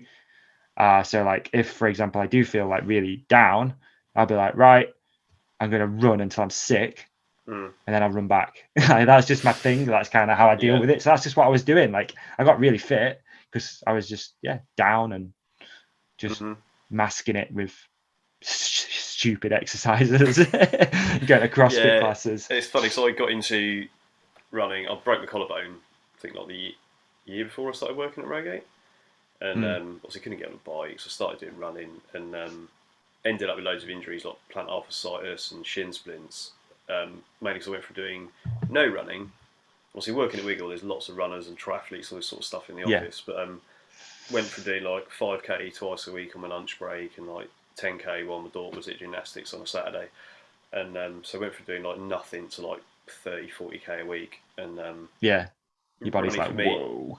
Just body was just like, what the fuck's going on? But when I did run, I seem to got this thing, I get really masochistic with it. I'm like, running is just suffering to me, and also mate, that's exactly the same. Yeah, it kind of tied into all my other issues with depression and whatnot. So it's just like, now's the time. There's a weird thing in my head. It's almost like now you need to make yourself pay, and certainly the bigger runs, I would be just running around almost vomiting off the hillsy lines around Portsmouth because I was just beasting myself. That's exactly what it was to me, and still is. Don't slow down, just keep your knees up, and it would just... Yeah, it's exactly what it is to me. It's like, it's. I always say that, it's like, I'm like a masochist with working out. You wouldn't think it, like I'm not like super ripped guy or anything, but I'll go until I like literally feel sick. Sick. But I like that. I like that about it. I kind of, it's made me do, marathons and a few, trying for an ultra marathon and all that sort of stuff, because I like that. My problem is like, I accelerate to that point where it's really difficult. I love that like suffering bit. So I'll like get there as quick as I can, and then you're fucked. So there's no like waiting to get there. You're just like, no, I want to be at that. It's around like 20 miles of a run. That's where I enjoy it. So like, right, let's go get to 20 miles. So yeah, man, that's kind of like my history with biking. Like I say, it's changed a lot recently. Absolutely love it. Big up Focus. They've stepped in and they helped me out a lot. It means that I've got like nice, reliable, quality bikes, the best bikes. No, they are the good. best bikes. Yeah. No, I really rate them, genuinely, because we did... Buy a Focus, everybody. Yeah. I think we had the Focus dealer launch for Sam Squared a couple of years back at Rogate. Cool. And I remember me and Harry took out, who's now in Whistler, went out this summer. We went out to Whistler, he's coaching and living out there. Boy, good lad. But we went out, took a couple of the jam squares out at the time, and after about 45 minutes, it's like, we need to give them back because someone's going to die because we're just going ham everywhere. Like, we just, like, it was ridiculous. Every Focus I've ridden, I've really enjoyed. I kind of feel like I haven't ridden a bad one. I've got a bit of a soft spot for jam. Cool. I think I rode Olly's once at the Freedom Ride. Obviously, my Sam has got a Sam and a jam. Both sorted. I've ridden other punters' bikes. I just really love them. They've always just feel really solid and sorted. Also, we've got a bit of a relationship with them through like you guys in the Freedom Ride, but I just there are good bike brands out there, and it's helped me. I think I've always wanted to be involved with a brand as well and do something for them and have like a bit of reliability. That was my issue before. Like I never had a bike for long enough. I was like borrowing them off brands. Like I couldn't afford one. It was just like, so now it's like, boom, here you go. You've got that. Like this is yours. Like do what you want to do with it. So that's made a big difference. And just, mate, honestly, this is going to sound really cliche, but having Olly as a friend has changed my relationship with biking. He's a boy, isn't he? He just loves it, and it does rub off, and I really hope that rubs off to our audience as well, because it's just changed my whole relationship. Like when I first, I wouldn't say I didn't know about this and it was a thing, but he goes on like an e-bike in the morning, dirt jumps in the afternoon, regular bike in the evening, and I'm just like dude, Olly, why aren't I doing that? Yeah, right. That is like a thing, like all the time, constantly. I don't think most people realise how much time that guy is on a bike. He's on a bike a lot, and it's really rubbed off. Like it's really made me love, and I think Olly's approach is similar to mine as well, where he doesn't race, just wants to have fun riding bikes with some mates, or not with mates a lot of the time, just on your own, loving it for the sake of loving it. So genuinely, man, like having him as a friend, especially when that whole lockdown thing kicked off. I think lockdown was a major switch for me as well. You know, you couldn't not go biking because there was not much else to do. So I started riding more, and then got involved with Focus. Then that came, and so I'd say I've been riding more in the last 2.5 years than I have for the rest of my life. Like I ride a lot these days, and it is purely down to Ollie being a friend, Focus being a lovely bunch of people, and our audience who also inspire you to ride because they froth over it as well. So it's just like this whole thing. Circle of it's good. I mean, you can see it, especially with Ollie. Not going to try and blow too much smoke up his arse. That freshly B-dayed arse of his. But you can see it on the hill. Like obviously, we sometimes weekends or weekdays, the boys will drop in on an e-bike ride or just come in for a sesh or whatever. And say it's like a weekend, you can just feel there's this little thing in the air that happens, especially with the kids and that. Like even if they're not following around riding. Everyone just there's a vibe. Something happens and it just goes up a little notch, and even if it's just smiles on faces. Like I don't think most people frequencies, man. People give off frequencies. I don't think most people can have Olly Wilkins pass through their life and not have a bit of a grin on their face at some point during that. Like he's a G, man. He's changed my whole relationship with biking, my whole relationship with like life in a weird kind of way, man. I know that sounds deep, but like his approach to life it's contagious. And 100%. And it's become a thing. Like obviously we've built a business off the back of it now, which is kind of cool. It's mad, isn't it? But it's changed a lot, and I couldn't be more grateful for where I am right now. I think everything is how it's supposed to be. You know, all that hating life it, lessons. you love it more further down the line. So I think I always say that with people that reach out and say, "Oh, I'm struggling for motivation. It's getting cold. I don't want to go out riding," stuff like that. It's like, just sit with it for a bit, and I think you'll froth for it more further down the line when you realise I think what you've been missing. I had a similar thing maybe with the downhill a bit, because I used to have a downhill bike and mostly ride local stuff, which round here is pretty, don't really need a downhill bike. Obviously life changes, couldn't afford to get recessions and getting made redundant and blah blah, couldn't afford to go to Wales and go to uplift days and stuff, and even with the riding itself, it's just struggling to find the motivation to really push with it, like knowing that I can ride stuff and kind of just not wanting to for fear of getting hurt or and then started doing more other stuff like back in the day, like the gravity projects and the pump track, and it all kind of, I think there's a little bit of reignition of properly. I mean, I've always loved it. Everyone who knows me knows that Mark very rarely stops talking about. I just did a third person reference there. That's weird, but I very rarely stopped talking about bikes. Even my best man speech, my best man speech at my wedding was like, Mark likes bikes, Mark really likes bikes. Sometimes Mark stops talking about bikes. Like it was it's like, but even then, something about, I just couldn't quite push myself any. Something sort of died a little bit with the downhill thing, because it probably was never really any good at racing. Like but you do get responsibility is a thing. If you're hurt, you can't go to work, you don't earn money, so there is that change. But then you do realise that maybe I don't have to go and hit those crazy jumps anymore. I can find just as much fun in playing on one loamy corner. Exactly, literally that. That's it. I'm fine with it. And all right, you might slip off, you might whatever, but the actual amount of I guess potential of getting really injured is so much lower, but you're still having the same amount of fun. Same with bike value, right? You could have £1,000 bike and I've got an £8,000 bike, but we still have the exact same amount of fun. Exactly. So look at I had this with a lot of my bikes. I don't have a lot of money. I love my job, but I'm not on $1 million. That's not a complaint, boss. Don't stress. But all of my bikes are generally been pretty budget. Like the only reason I got a really nice hardtail, Ragley hardtail, when I was at Wiggle, but obviously it was a house brand. I could get a really good staff price to work on it. And then the bike I've got now, the Merino steel single pivot thing, handmade in Peru, cheap. Like, I got that second hand. The forks I got from Ollie, cheap. Managed to get a deal on the scrub wheels. I'm a brand ambassador for those guys. Guy, I should say. A lot of the drivetrain is still off that hardtail I bought 3 years ago. The brakes are from the hardtail 3 years ago. The droppers off that bike from 3 years ago. Tyres I managed to speak through, sort of managed to get them, get cheap part warns off various people. It's a massive struggle. Like even as bike is, we don't have a bike sponsor. So all Right, the coaches' yeah. bikes are our own bikes, and we're on these bikes not every day, but we're probably on them a lot more than a lot of people are. It's Yeah, definitely. fucking struggle, dude. Like, you've been a G in the Yeah. past, helping out with like brake pads and frame Oh, protection dude, stuff, it's mate. yeah. It's just those little bits make such a thing. But you realise other brands that have hearts are in the right places. I think a lot of people sort of view Muck Off as like this great big sort of like beast, and they are massive now. Yeah, but they are a big beast. I'm supported by Southsea Cycles because I know Liam, the guy who runs it, and where they're a Muck Off store, I get, because I'm like a supported rider, I then get free Muck Off stuff. Nice, That's a yeah. huge, Does make a like, difference, dude. Yeah, Yeah, I actually had that realization the other day because I was cleaning my bike. I do some stuff with King Good, obviously, through the podcast and whatnot.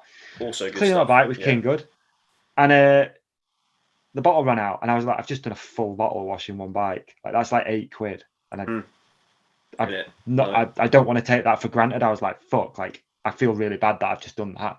Yeah. Like, for a regular person who, let's say, you ride 3 or 4 times a month, that's 50 quid you spend on bike cleaner. Yeah. It's insane. It's mental, like, isn't it? No. Yeah. Doesn't make any sense. You know? No.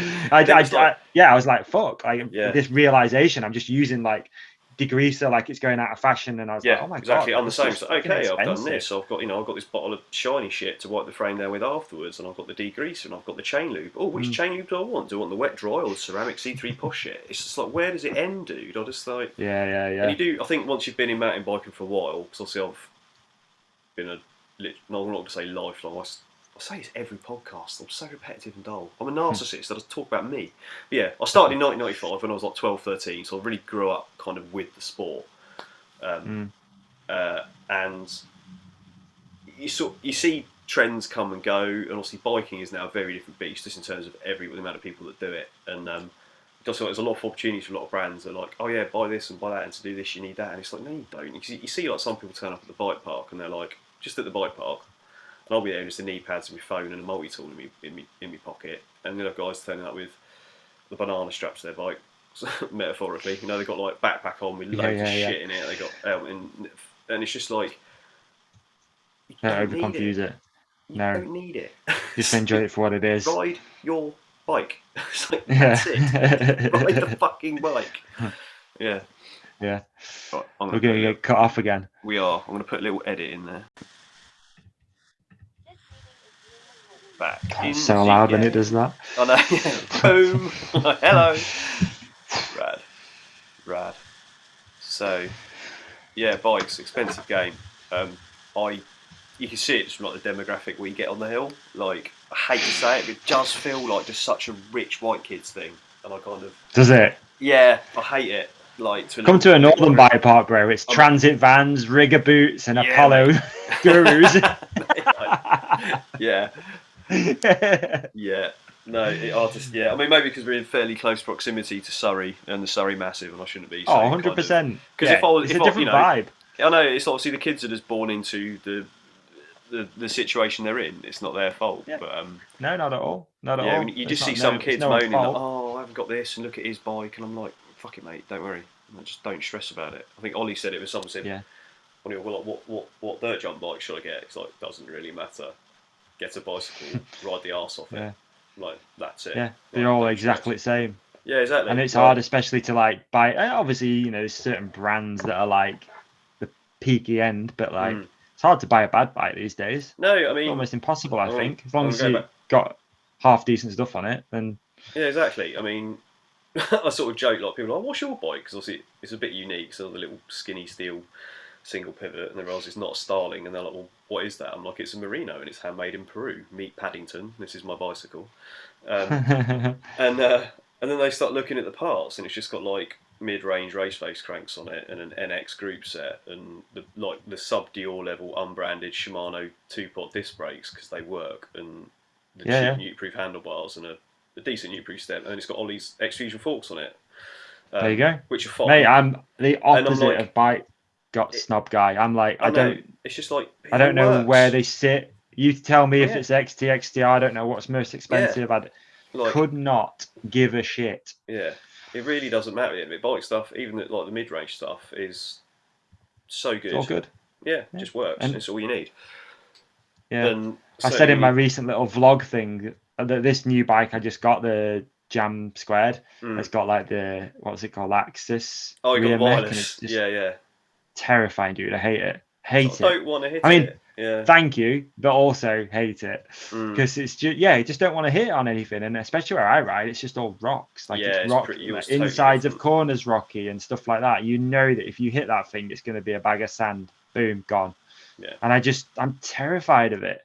I literally did like a first ride thing and made a little video, put it up, and I was just like, look, I've got to be honest about something. I'm thinking about this mech.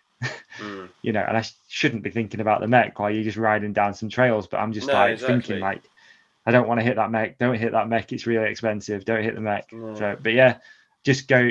When I picked it up, I was like, can we not just change this and just put like an XT or I don't know, whatever on just it, a good old just pull a bit because of I wire, feel make it better. move. Yeah. I mean, like when I did do downhill Bluetooth.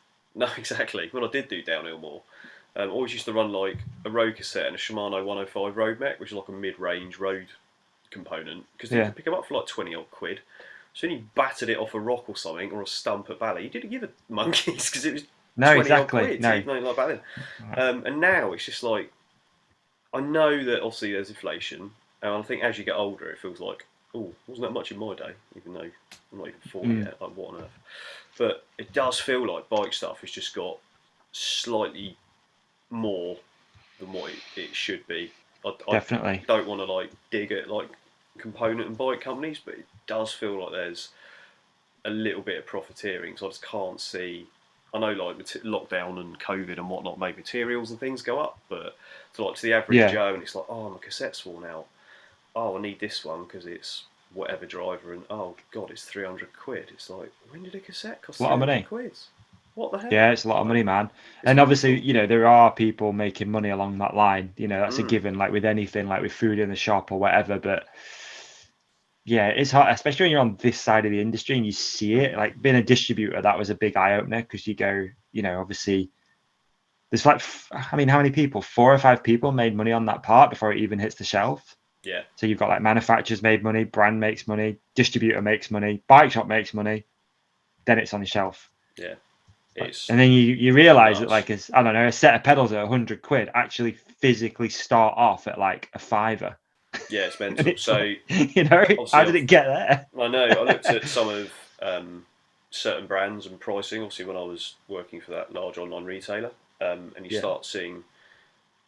I'm not going to say which products will be banned, but a certain a bit of eyewear is retailing for 60 quid.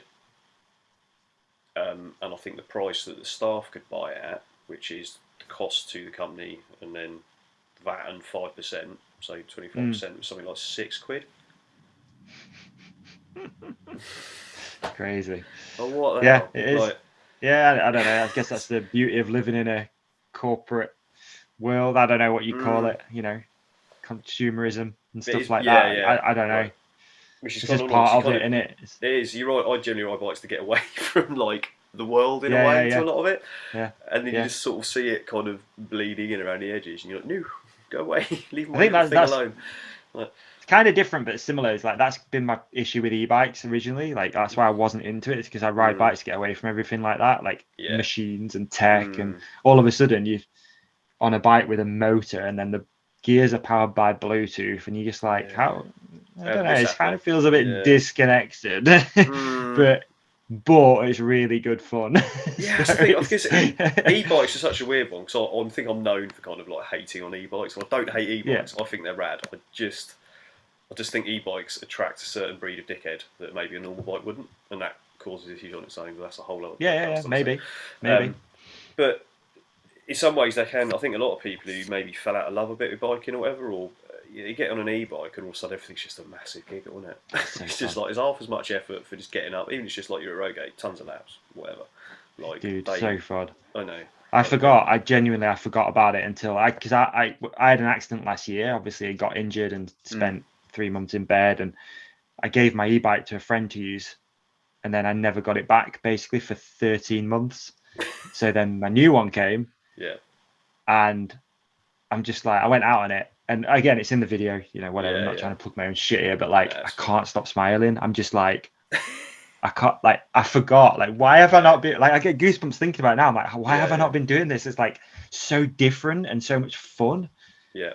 I feel kind of stupid. It's like, why have I not just been doing this? It's like hilarious, especially in the Peak District. It's a little flatter where you guys are. So here, it's like really spread out where all the Proper fun stuff hills. is. So Yeah, there might be just getting 4 or spot to 5 spot. miles up and down hills to get to a spot. And on the regular bike, you're like, oh, it's kind of a long way. I don't know if I really want to do that today. But on an e-bike, you're just like, fuck it. I ride over there and then I might ride back straight after if I don't like it. It's just Via somewhere else. It's not even a thing. Like, it's just weird that you remove that barrier of almost not fitness, but kind of like you remove the fitness barrier, and it's way more fun. Imagine running with like bionic legs. Oh man, it'd be ridiculous. Yeah, it'd be sick. But I got that mountain. Yeah, just keep going. Like, that's kind of what it is, isn't it? Yeah. They just it's not even a thing. You're just like, yeah, I'll go there. Oh, I've not really eaten much. Doesn't matter. It doesn't matter. It's not that hard. They just keep going. Yeah, it's a weird experience, the whole e-biking thing. I don't want to be that guy though that only rides the e-bike, so I'm mindful of that. Yeah, I think it's good to. And I don't have many friends that have them, which keeps me in check because I am the only guy with one, pretty much. I've got one as well. Yeah, like, they are. So much and I think a lot, even if you can afford one, I think like the running costs on them can be pretty high as well. Because they do, you can eat drivetrains on even just through normal wear or just not shifting properly. I see it all the time on the bike. Yeah. They pop out a bottle rocket, bang it in like into turbo, and start sprinting up the hill, changing gear, and that poor old mech is trying to deal with the extra torque and just being like, help me! So it's like, oh, my chain snapped and my mech's twisted. Yeah. Yeah. They can be pretty heavy on kit, but they are just such a giggle. Yeah. It's a laugh, that's for sure. But hype for more of it through winter. Yeah, mate. Yeah, they are. Yeah, for winter they are. Yeah, I finally got some long trousers as well, which I've never had before. I've never had riding trousers. I was the same until a couple of years ago. Just got them. And then got one pair, and then it was like, boom. Now I've got 3 of them. Yeah, why have I not been riding my e-bike? Why have I not been wearing these trousers? My shins aren't cold. It's fucking amazing. Yeah. Little things, dude. Little things. They're not that expensive, but they do make life a lot more. It's even getting that dirt tide mark between your knee pad and your sock. Like, do you know like that band of like shite around your leg. Like, just wang it all off in a bin bag and drive home. Brilliant. Sick. Like, mate. Exactly, little things. I'm frothing over the riding pants. It's so bad, isn't it? Like, the things we get excited about. Yeah, funny. Mate, I know. So, I don't know. What is going back to TRC? Where do you see it going long term, dude? Because it's definitely one of the more successful ones. I think, thank you. Appreciate you saying that. It's a really good listen. I think the fact that you and Ollie are you're pretty much down to earth, just bike riders, really. I think I think it feels like a podcast. Kind of, you listen to your one, just feels like chatting shit with your mates when on a bike ride a bit. I think that's kind of like thank you. The vibe. Appreciate that. Very kind. It kind of works, but as for where it's going, it's a great question, man. It's something that I always think about because I like to think that I'm always on top of it with this stuff and going in the right direction. I like to think that. I like to lead rather than follow, if that makes any sense at all. So I look at podcasting a lot different to most people. I think I'm always looking outside of our industry. I look at what the big guys are doing, comedians, not really action sports stuff, sorry, ignore that. Comedians, content creators, what are they doing? Like, what direction is that stuff going in? And it looks like to me that podcasting is going from being just, when I first started, audio only, pretty much. Yeah. Now it's very much. Now it's becoming more of a like YouTube show. Yeah. So the short term future is obviously we're building a studio. Yeah. Which is crazy to think, but we're going to have a studio. I think we've got to that point now where we need to level up. Yeah. You can get to a certain level, with 2 laptops and an internet connection and a half decent microphone.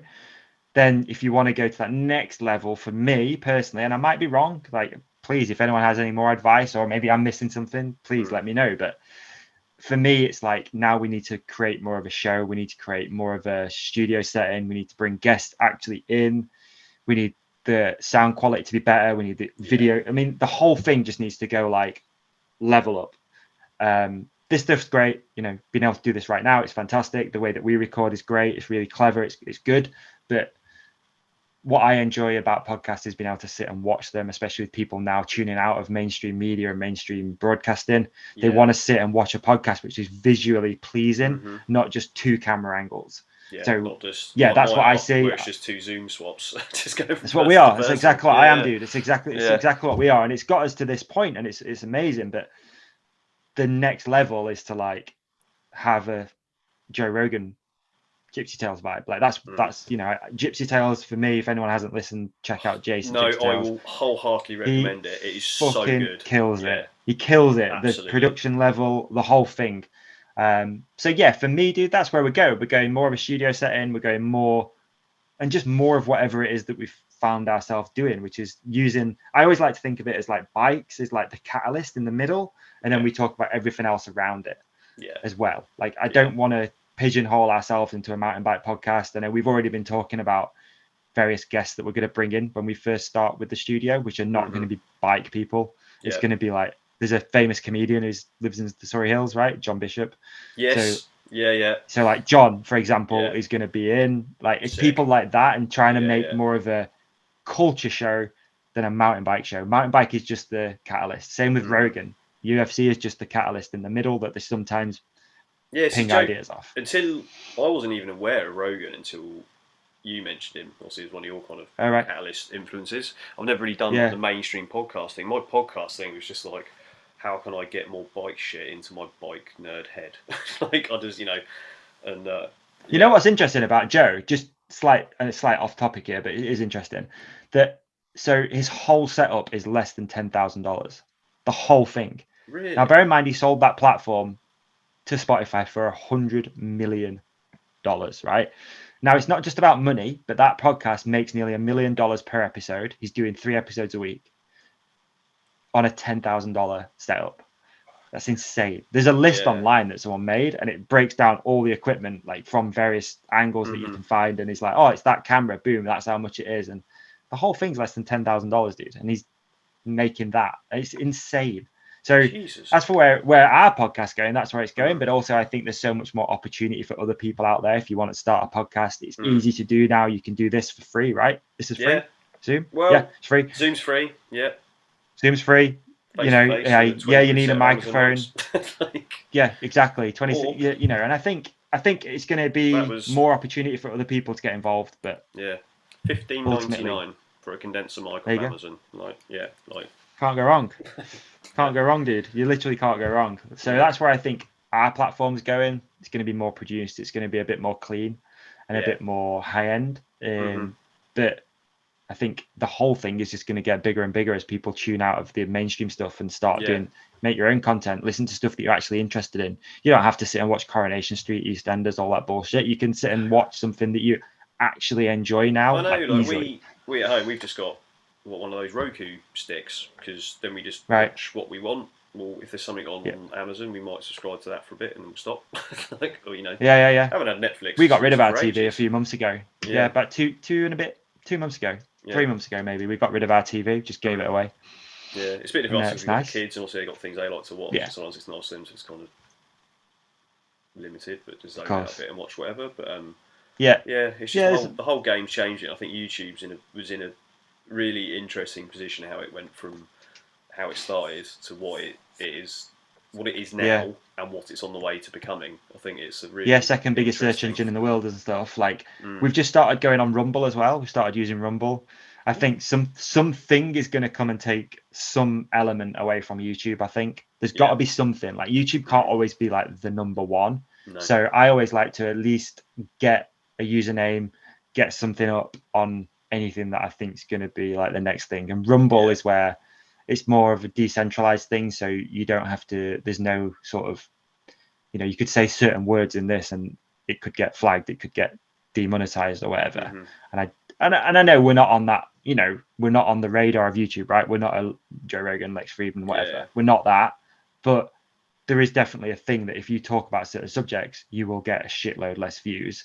And with Rumble, you can just do whatever you want. So I know we're not controversial, but there's certain things that we might say that might be offensive to people. I don't know. You never know, right? Yeah. I don't know. 100%. Yeah. Try not to, but obviously you never know. especially at the moment, people get offended by fucking anything. So it's dude, I'm just hedging my bets a little bit over there with like putting episodes up on Rumble at the moment. Yeah. I don't think they've even been viewed, but the fact that it's there kind of feels good that, just in case. So yeah, God knows, dude, where it's going. I think it's changing all the time as well, isn't it? It's fun though. I love it. Honestly, like this whole conversation we've had about finding what you enjoy and, doing all this stuff and whatever, like I genuinely love doing the podcast. It's like, it is something that I never expected to be as big as it is. And I never expected it to be what it is, but I am so into it. And it's nice now that I've got Ollie, who's part of it, who's the same. He might not seem like it, but he's like as much a part of this as me. He owns 50% of it. So we're like all in, we really are. There's a lot more going on behind the scenes than what people might think. We don't just literally sit and press record. There's a lot, we've got Benny now who needs paying every week and like sponsoring things and like, the things you need to do with that. And there is a lot more going on and it's only going to get more, but it's such a great and unique way to navigate this weird thing on this weird spinning rock that we sat on. So I kind of enjoy it and I just want to keep going, man, and just see where it goes. It's not doing it out for anything other than loving the process. There's no fame, notoriety. I'm not bothered about any of that. Don't even do it for the money, to be honest with you, especially at the moment. But it's nice to know that it could be something, like really, really something at some point. Yeah. So just keep going, innit? It's getting there, man. Keep follow your bliss. Exactly. Just do what you want to do. What you want to do is follow your bliss. I think it's the same thing. If you start it for fun because you enjoy it, that's all the reason you need. I think if you're chasing anything, like a joke's like, it'd be nice to get some free shit to help with just daily bike life. But if that was just, but also, man, if it was my focus, if I could give you any advice, it wouldn't work. Yeah, dude. Let me just say though, it just doesn't work. For you starting this, right? Don't be afraid to just shoot your shot with certain brands and stuff. Just shoot your shot because all they can do is say no. Yeah. And I think at the moment, podcasting is on brands' radar, and I'm obviously in the bike industry, but outside industry as well. A lot of the sponsors we've ended up getting and support and stuff like that, it's literally from me reaching out and saying, look, I've just we got a sponsor called Little Rick, right? Little plug for Little Rick, but they came on board as sponsor because I bought one of their cans of pop in a cafe and was like, this is fucking amazing. I love it. I'm going to reach out to them. And they came on as a sponsor. So don't be afraid. Just shoot your shot. Ask for a little bit of help. Tell them what you're doing. If people see your vibe and like your what you're trying to achieve, hopefully they'll jump on board. It could be minuscule. It could be like 50 quid, but that goes a long way to that's a helping you like or a exactly. And like that amount of money for most brands, let's be honest, is like nothing. So it's like, cool, we'll do that for you. Like mention us on the podcast and just don't be afraid to just like shoot your shot. And I know that's not the reason you're doing it, but don't let it hold you back not doing it, if that makes any sense. I think you just got to be just shoot your shot. Again, they just say no, it doesn't matter, and it's going to make your life way better, and it'll probably motivate you a little bit more because you're like, fuck, like actually if I do another episode a week, then all of a sudden exactly. So at the moment I've got no schedule. Gromcast happens when I can fit it around my work life, which is pretty busy, especially on summer hours. We're there a lot, and then my family life, which is obviously takes massive priority outside of that. So Gromcast is very much a little passion project that's just kind of bubbling away in the background. But obviously, long term, I'd like to see it do more. I like talking about all this stuff. I get so many characters. I did obviously we had Rob Warner in the other week. He was shooting with Steve Bear, and said, "Do you want to do a podcast?" And he's like, "Oh, I'm not really that into it." I'm like, "Cool, it's fine, mate." Don't ask the question. I don't know. Yeah. Exactly. It's what it do. Not many people get the chance to speak to Rob. If I had a pound for every person that turned me down, probably wouldn't be sat here. Especially in the early days, I was like, "Oh, do you want to do this?" They're like, "No, not really. Don't really know like what it is." Now it's different. Yeah, but very different game. Hopefully, me doing that has made it easier for you because they're like, "Oh yeah, actually, I know what a podcast is." So, dude, the amount of people that said no that then ended up doing it in the future is like it's crazy. It's crazy. So again, shoot your shot with guests because they do help. Obviously, get more engagement. You tapping into their audience for almost for free. Yeah. I think just keep going. Yeah, my take on it is obviously it's just because of where I work at Rogate.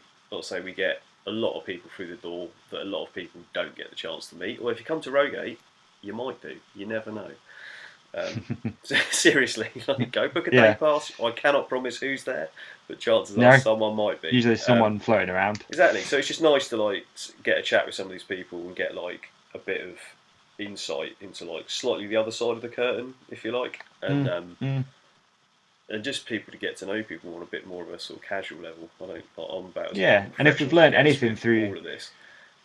If we've learned anything through content, it's people want to know more about people, right? They don't just want to see the banging YouTube edit or the, whatever. Yeah, exactly. They want to know who the actual, and I think that's, again, not blowing our own trumpet or my own trumpet, but that's literally the approach I took. It's like, I'm just going to hit record, we're just going to have a chat, and that's like, we're going to actually see your personality, not just the media answers that you'd normally have to give. No, exactly. Obviously, like normally I'd never do like a prompt sheet with a podcast, but I normally have a few ideas. With this one, I sort of know Davey a bit. I'm going to sit down. Got a few. He'll just end up talking about meditation. Talking about meditation and losing my shit in a Buddhist temple. Like, yeah, there we go. Yeah, that's going to be a heavy edited section, folks. So I reckon see which bits I want to let the public know on that one. But yeah, it was good. But yeah, I think the approach. I'll say to a lot of people with bikes as well. Because you get so many kids like worrying about like, I want to be sponsored, and how do you get? I'm like, just ride your bike. Like that is how Brendan, Ollie, Bernard, Sam. I'm literally just going through all the locals. Deeks, like, just ride your bike. If it's meant to happen, it'll happen. Totally. Yeah, couldn't agree more, dude. And it's the same with anything though. Just do it because you want to do it. Like if you want the job, just do like shoot your shot, throw CVs around. Like if you want sponsorship, do that. But yeah, just do it because you want to do it. It's as simple as that. It's really not that difficult. I think. There is a spiritual word for it. It's called your dharma. Find your dharma, which is like your thing, your calling. Yeah. And I think that's super important to try and always be trying to figure out what that is and what your calling is. There's a similar one of obviously I'll do like a few tattoos. Not that I've got that many, but I was looking for fresh ink ideas, and obviously I'm a trail digger, like through sort of work, and also doing it a bit before, but I've always wanted like a proper shovel tattoo, and there's a real common one that's just like a shovel and have like the banner around it. It's just find your shovel, and it's just, well, if life's shit, find your own way of digging out of it. Like nice, find your thing like it. That find your thing that's going to get you out of it. That's a face tattoo right there. Find your shovel. You got to go where it's trendy down the side though. You got to go down the side. That's where the cool kids have it. Yeah. Down the side, like a sideburn. Yeah. I can't really grow sideburns. Like it's annoying. I'm hoping get a shovel there then. Yeah, just bang one on. Yeah, I think it slowly seems to be going off the top of my head, but it's not going anywhere else. You start at the top now. just have a mattock and a shovel, like just down the side. Mate, you would see a recently divorced me. I think if I did that, holy, face tattoos are not my bag. Oh man, no, unreal. Okay, well, mate, it's been an awesome chat. Been a pleasure. Yeah, thanks, Davey, and all the best. I always like doing other people's shit, man. It's fun. Yeah, really fun. But yeah, all the best to the Ride Companion, man. I think it's rad, and it's good to see what can be done, and it's good to. As you were kind of in early doors with it, and just seeing what it's become, and hopefully where it's going to go. It's fucking sick, mate. Thank you, appreciate that, and thank you to everyone out there who maybe listens, and if you don't, that's fine. Exactly, not everyone's going to want to listen. Right? So that's cool. It's fine. Plenty of people who will. Don't worry. So it's all good. Exactly. All good. Thank you, and appreciate you, and I love what you're doing. Keep going. It's rad to see someone else in the mix, as always. Appreciate everything you've done for us as well. Just to say, like with Ollie and I, with bringing Freedom Ride down there, I know you've been a part of that. So, well, I'm literally just on the ground, dude. It's all. I just got to it all helps, though, man. It all helps. Help it happen. But yeah, you're a lot closer than I am most of the time. So yeah, thank you, and thank you for having me. I appreciate it. It's good always good to chat with. Thanks for coming on, whoever. man. So. Yeah, loved it. God. So that's it then. That's a wrap on that one. I hope you enjoyed that one. Always good fun chatting to Davey. Super nice guy, bags of time for him. And if you haven't already, please do go and check out the Ride Companion podcast. It's a really good chuckle, really good listen. Like I dropped in there as well, this podcast episode has been brought to you by Hook It Products. You can go and check them out at hookitproducts.co.uk. So that's hktproducts.co.uk. They do all sorts. Obviously, it's the company Davey started with. It's a company that then gave birth to the podcast, as he was saying. I've been running their brake pads a couple of years now, and they haven't let me down. And I've been through quite a few brands, and honestly, they just do the job. I've used both the sintered ones and the semi-sintered, just semi-metallic. They are bob on. Last well, good value, sorted. Can't beat them. Massive thanks again to Soundwalker for the theme tune. It's nice to get a little bit more identity on this thing. Otherwise, watch this space, and there'll be another episode along as soon as I get it done. Fingers crossed it's not quite as long as this time, eh? Peace. Gromcast. Gromcast. Gromcast.